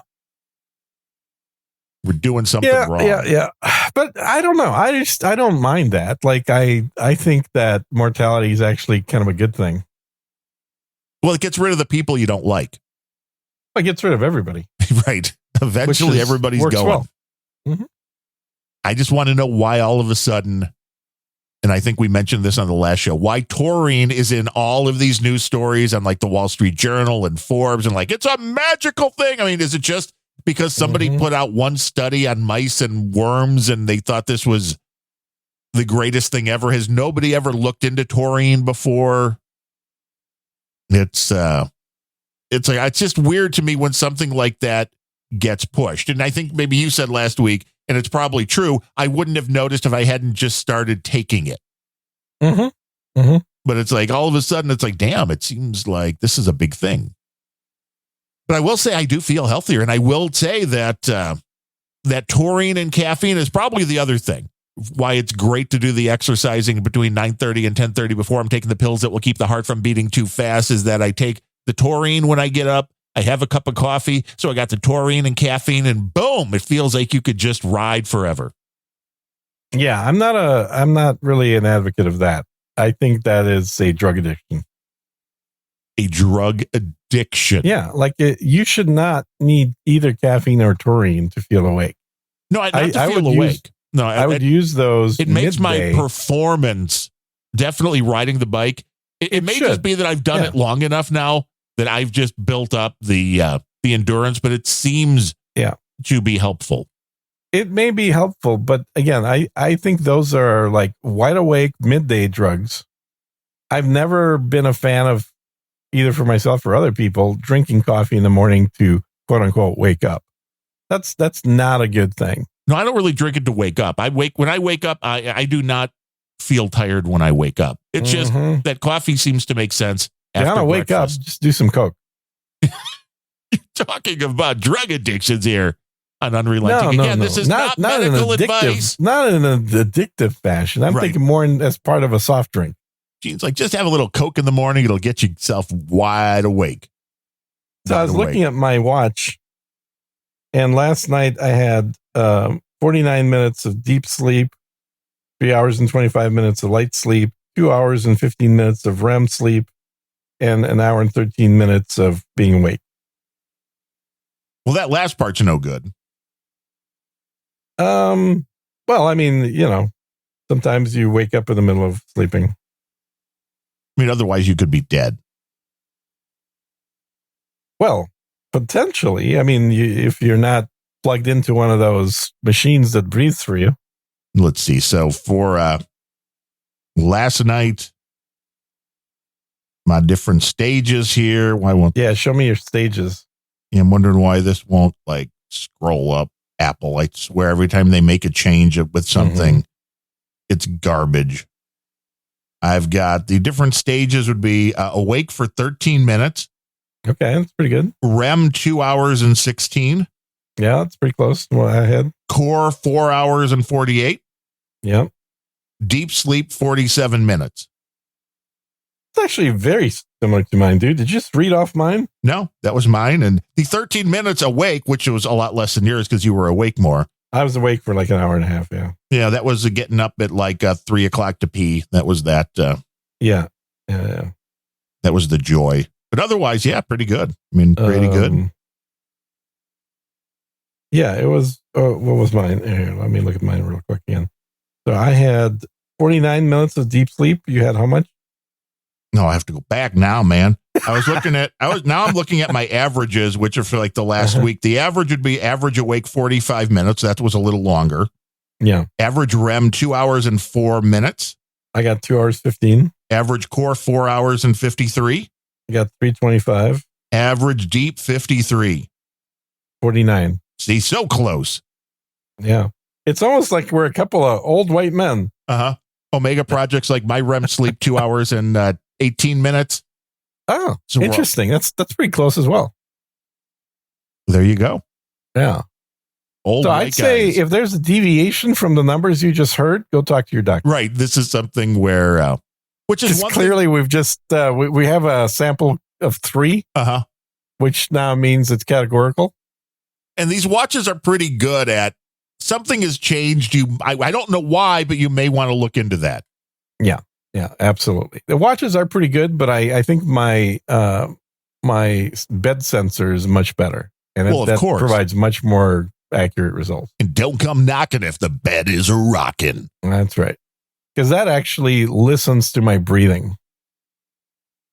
Which we were trying to figure out before how the Apple Watch, because they do breathing, but it's well, is it audio? How is it, determining? Yeah, because there's a microphone on your Apple Watch that sends everything all day long back to Apple, which is why the battery life sucks. So you're using a microphone and the Wi-Fi nonstop continuously. So hey, my battery's at 56% right now. But I charged it yesterday at 3 p.m. So there's that. Okay. There is that. That's pretty crap.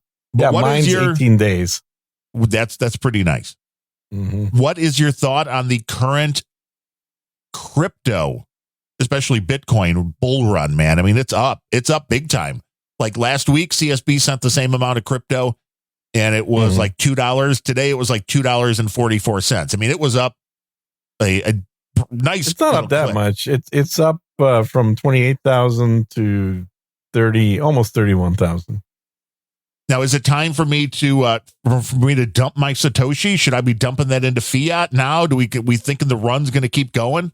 Maybe. I don't know. Thanks a lot. Thanks for the advice. You know me with this whole Bitcoin thing, as I'm just a long-term hold. Well, no, you're also the guy that when you were buying it, it was crashing. And then when you stopped, it went up. So I guess what I really want to know is, are you buying again? So should I sell? No, I'm not buying it. So it might keep going up. Yeah. It may keep going up. Yeah, because I was buying for 50. I am. Let's see. Perfect. I've got 2.8 million Satoshi. So I mean, I need a little more. Wow, that's pretty pretty wild. That's a lot of sats. It's about 900 worth. And it's sitting in my Get LB wallet, which I feel very creepy about at this point because that's a lot. Yeah. Yeah. I've got in my podcast thing, I got 1,600,000. Woo! Send it over to me. That way I'll cash out.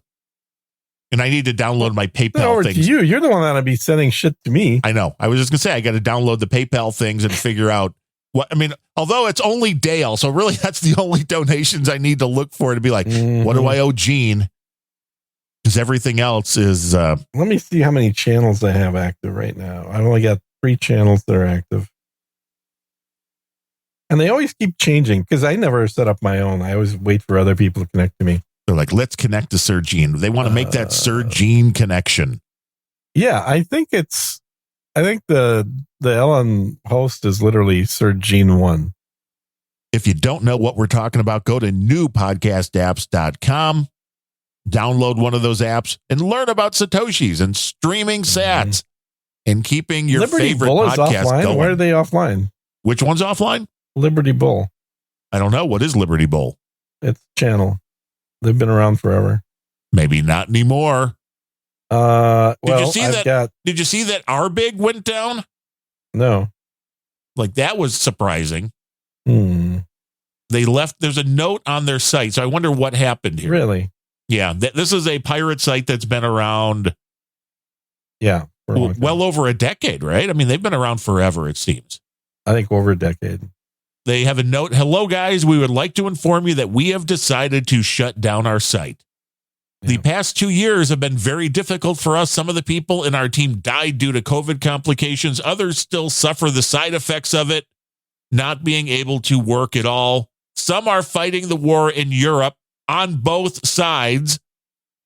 Also, the power price increase in data centers in Europe hit us pretty hard. I think that was the main thing. Oh, well, there you go. That's what they should have led with. Yeah, of course. Europe has no power, and therefore anything relating to electricity is quadrupling in price. Yes. Inflation makes our daily expenses impossible to bear. We can no longer run this site without massive expenses, and we can no longer cover it out of pocket.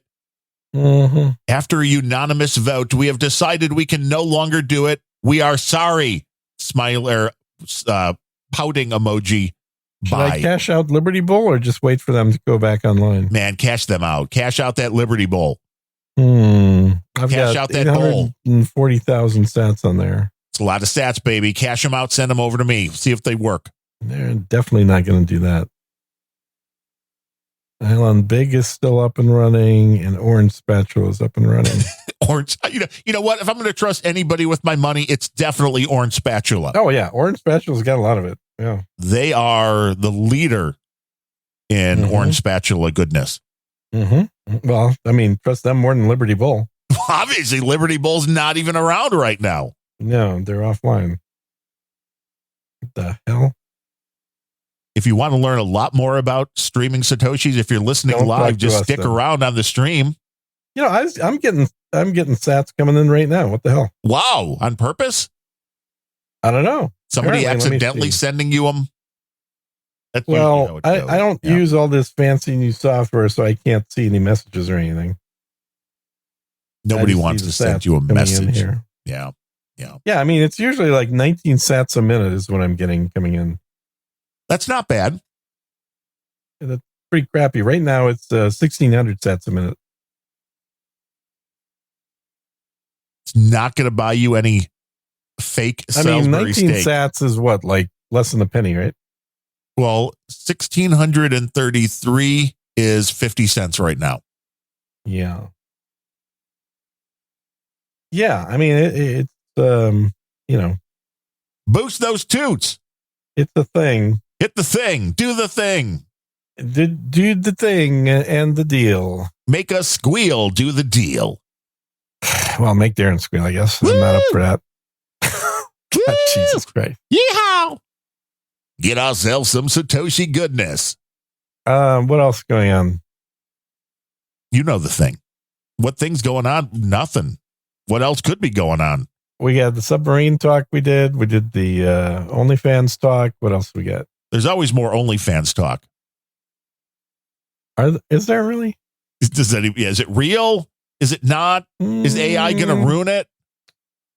Who's going to take all your AI photos? I feel like I should order some groceries or something. Will Adobe respond to me, and how long will it take? That'll be the question. Well, if you haven't gotten a response, you're probably not getting one. Well, it's only been a couple of hours. I did it literally right before the show, but as of yet, they're not quick with.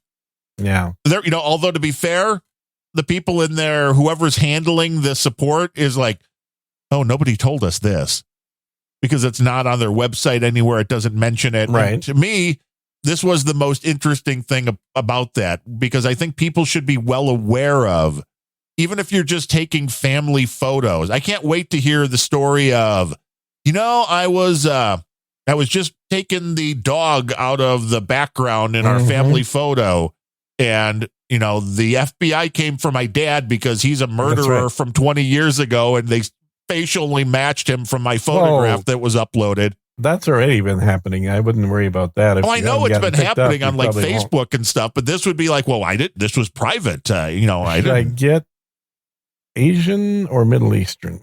Are you ordering food or a prostitute? Yeah. I'm ordering food.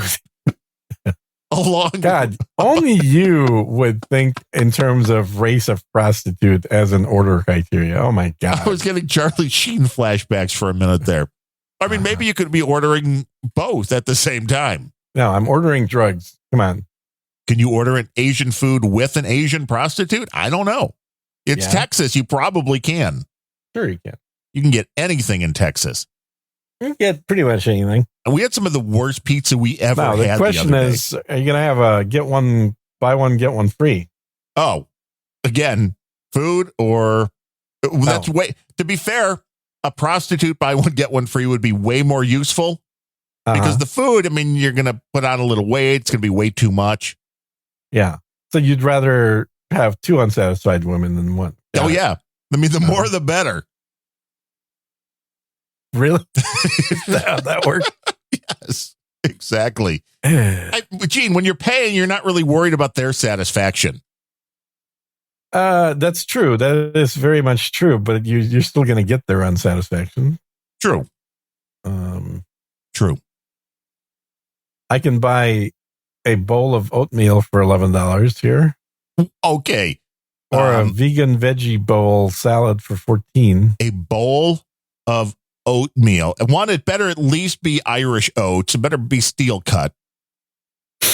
Or you can get a smoothie for $13. This is Austin we were talking about. Oh my God, that's insane.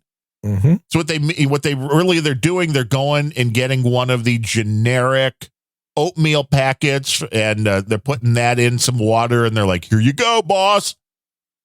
Well, let me look on the description. Gluten-free organic oats, chia seed, flax, hemp, monk fruit, oat milk, coconut cream, maple cinnamon, and topped with homemade organic granola. So it's about 3.4 ounces. Right, like the amount of ice cream. Oh my God, you would need like 4 of those to be full. I mean, to even not be hungry. I don't think they expect you to be full from eating one of these. It's basically the container, the little bowl thing is about the size of a spoon.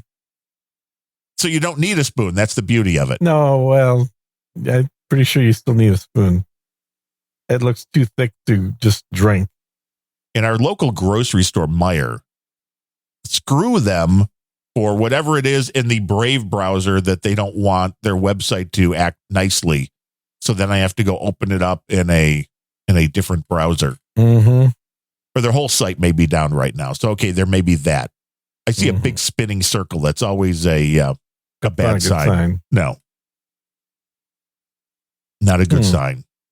But whatever you want for lunch, man. We had bad pizza the other day, and I didn't want to go to the place because it used to be out here, and I'm like, the place sucks. It's called Wooden Paddle, and there's allegedly the woodstone oven, and it's like, how do you fuck up pizza if you have a woodstone oven? That's what I want to know. But it was horrible. We had pizza margarita, and there were no tomatoes. They had a really bad tomato sauce, and it's like, well, you're not supposed to have tomato sauce in margarita. Thank you. I'm like, fuck this shit. Yeah. and they had a couple little blobs of cheese. I'm like, and I don't see any basil at all. They're probably like, oh, it was in the bad sauce we put on. In the sauce. Oh my These are like little individual pizzas, like oh my God. $16 I can a piece. get a large cheese pizza for $10. See, there you go. It would be better And than this buy crap one that get we one had. free. It's buy one get one free. And then here was the best part of this. I ordered iced tea. Oh, our iced tea machine's down, but we'll brew you if you want some black or green tea and then cool it down. I'm like, okay, that's fine because that's basically what you do at home anyway.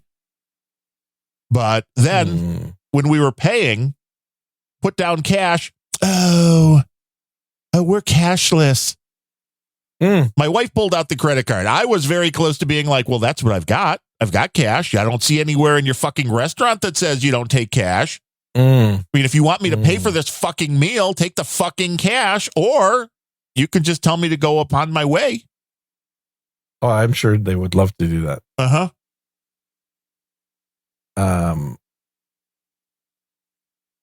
This is really cheap for pizza. Why is it so cheap? It might be gluten-free. Let me check. You might be right. Bemrose says he's walked out of places that sprung were cashless on you. But did you do it after you've eaten the food? Because I was tempted.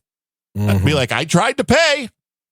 You either you can get a Dasani bottled water for $4. Oh my God. What is it? The 16.9 ounce at least, or is it like a 8 ounce? It is a 1 liter. Okay, so it's a larger bottle. That's okay. Yeah. That's perfect for Austin. That's a bargain. That is a bargain. Legal tender mofo. You're right, Blitz. I don't understand how we got to the point to where a pizza place is like, nope, don't want your cash. I'm right with those guys. Screw your dirty money. Screw your dirty money. Yeah. It also means your tip is coming down. That's the other interesting thing is when they give you the tip breakdown and you can check the little boxes. Would you like to do 20, 25, or 30%? And at least these places did less as well. But I can tell you that those get less than if I were to have left the cash myself. Always. Mm-hmm. There was a sushi place I went to a couple of weeks ago. And after sushi, I went to get a boba tea. And the boba tea place it was like one of these little kiosks inside of a grocery store. And so I go in there waiting for a little while for the chick behind the counter to even notice that there's a customer. Then finally she comes over and what can I get you? Tell her the boba that I want. And then she gives me the total, which is like $10. And then says, and would you like to leave a tip? Now, mind you, this is the girl that's standing behind the counter that just took my order. There's zero service that she's providing for which she's not getting paid. But she's interacting with you. Yes. She is the order taker chick who is going to step 2 feet to the right to pour the boba tea, 2 feet back to the left to hand it to me. And not that it matters. Would she make money on OnlyFans? I mean, probably. But usually that would raise the tip a little. It's bad enough when they give you the iPad that has how much of a tip would you like to leave? Oh, I hate that. I hate that when the waiter or waitress is standing right there with the iPad, watching which button you're going to push. But this is next level when the non-waitress, the chick who's working at a boba tea place is saying, would you like to leave a tip? No, I don't want to leave a tip. And if I would have left one, I definitely won't now that I've been asked. Ooh, I see. It's like it's like the Itchy Ruchi Maru thing that they had in Star Wars, right? That's just like that. Yes. It's the Itchy Scratchy Maru. Itchy Scratchy Maru. I've never had boba tea, so God. I don't know if it's worthy of... what was it? The Montemori or something? Or no, the Omagashi. Why can't I think of this? Bemrose will know what it is. Help us, Bemrose! Yeah. Do you want to just call in Bemrose? Because, you seem to be talking an awful lot during this episode anyway. I'm just reading the troll room, man. I know. That's what I mean. Like, he's got no life. Trolls. He's just sitting there in the troll room. You could talk to the trolls as well if you would just No, I can't because I was perma-banned from there and I can never log in. Oh, were you put on... Okay, so you were put on a permanent ban. Yes. That makes sense. Have you tried logging in as Harry Hamster? No, why would I do that? Because that he always gets in. Well, that's because Bemrose likes him. See, Bemrose is like, he needs my input. It's the Obagashi Maru. It's a very weird Maru. I know it's a Maru. That's all I know. This is quality entertainment. I'll tell you right here, right now. This is about the most boring episode we've ever done, man. Okay, so that I'm means ordering donations. pizza. You're talking about the wrong name for Star Wars shit. That means the donations will go way, way up. Probably. It is the Kobayashi Maru. Oh, Thank the Kobayashi Maru. I knew that. Yeah. Right. That's not Star Wars. Star Trek. No, that's not Star Trek. It is. Oh, it's Well, yeah, it is a Star Trek. It's the Kobayashi Maru, the scenario. The unwinnable scenario. But isn't that also the name of the ship from Usual Suspects? I don't know. We'll probably talk about it Wednesday on Grumpy Old Ben, so tune in for that. I think I'm banned from listening. You should be. I'm pretty sure I am. We'll work on getting that removed. I'll talk about it on the after show. The show.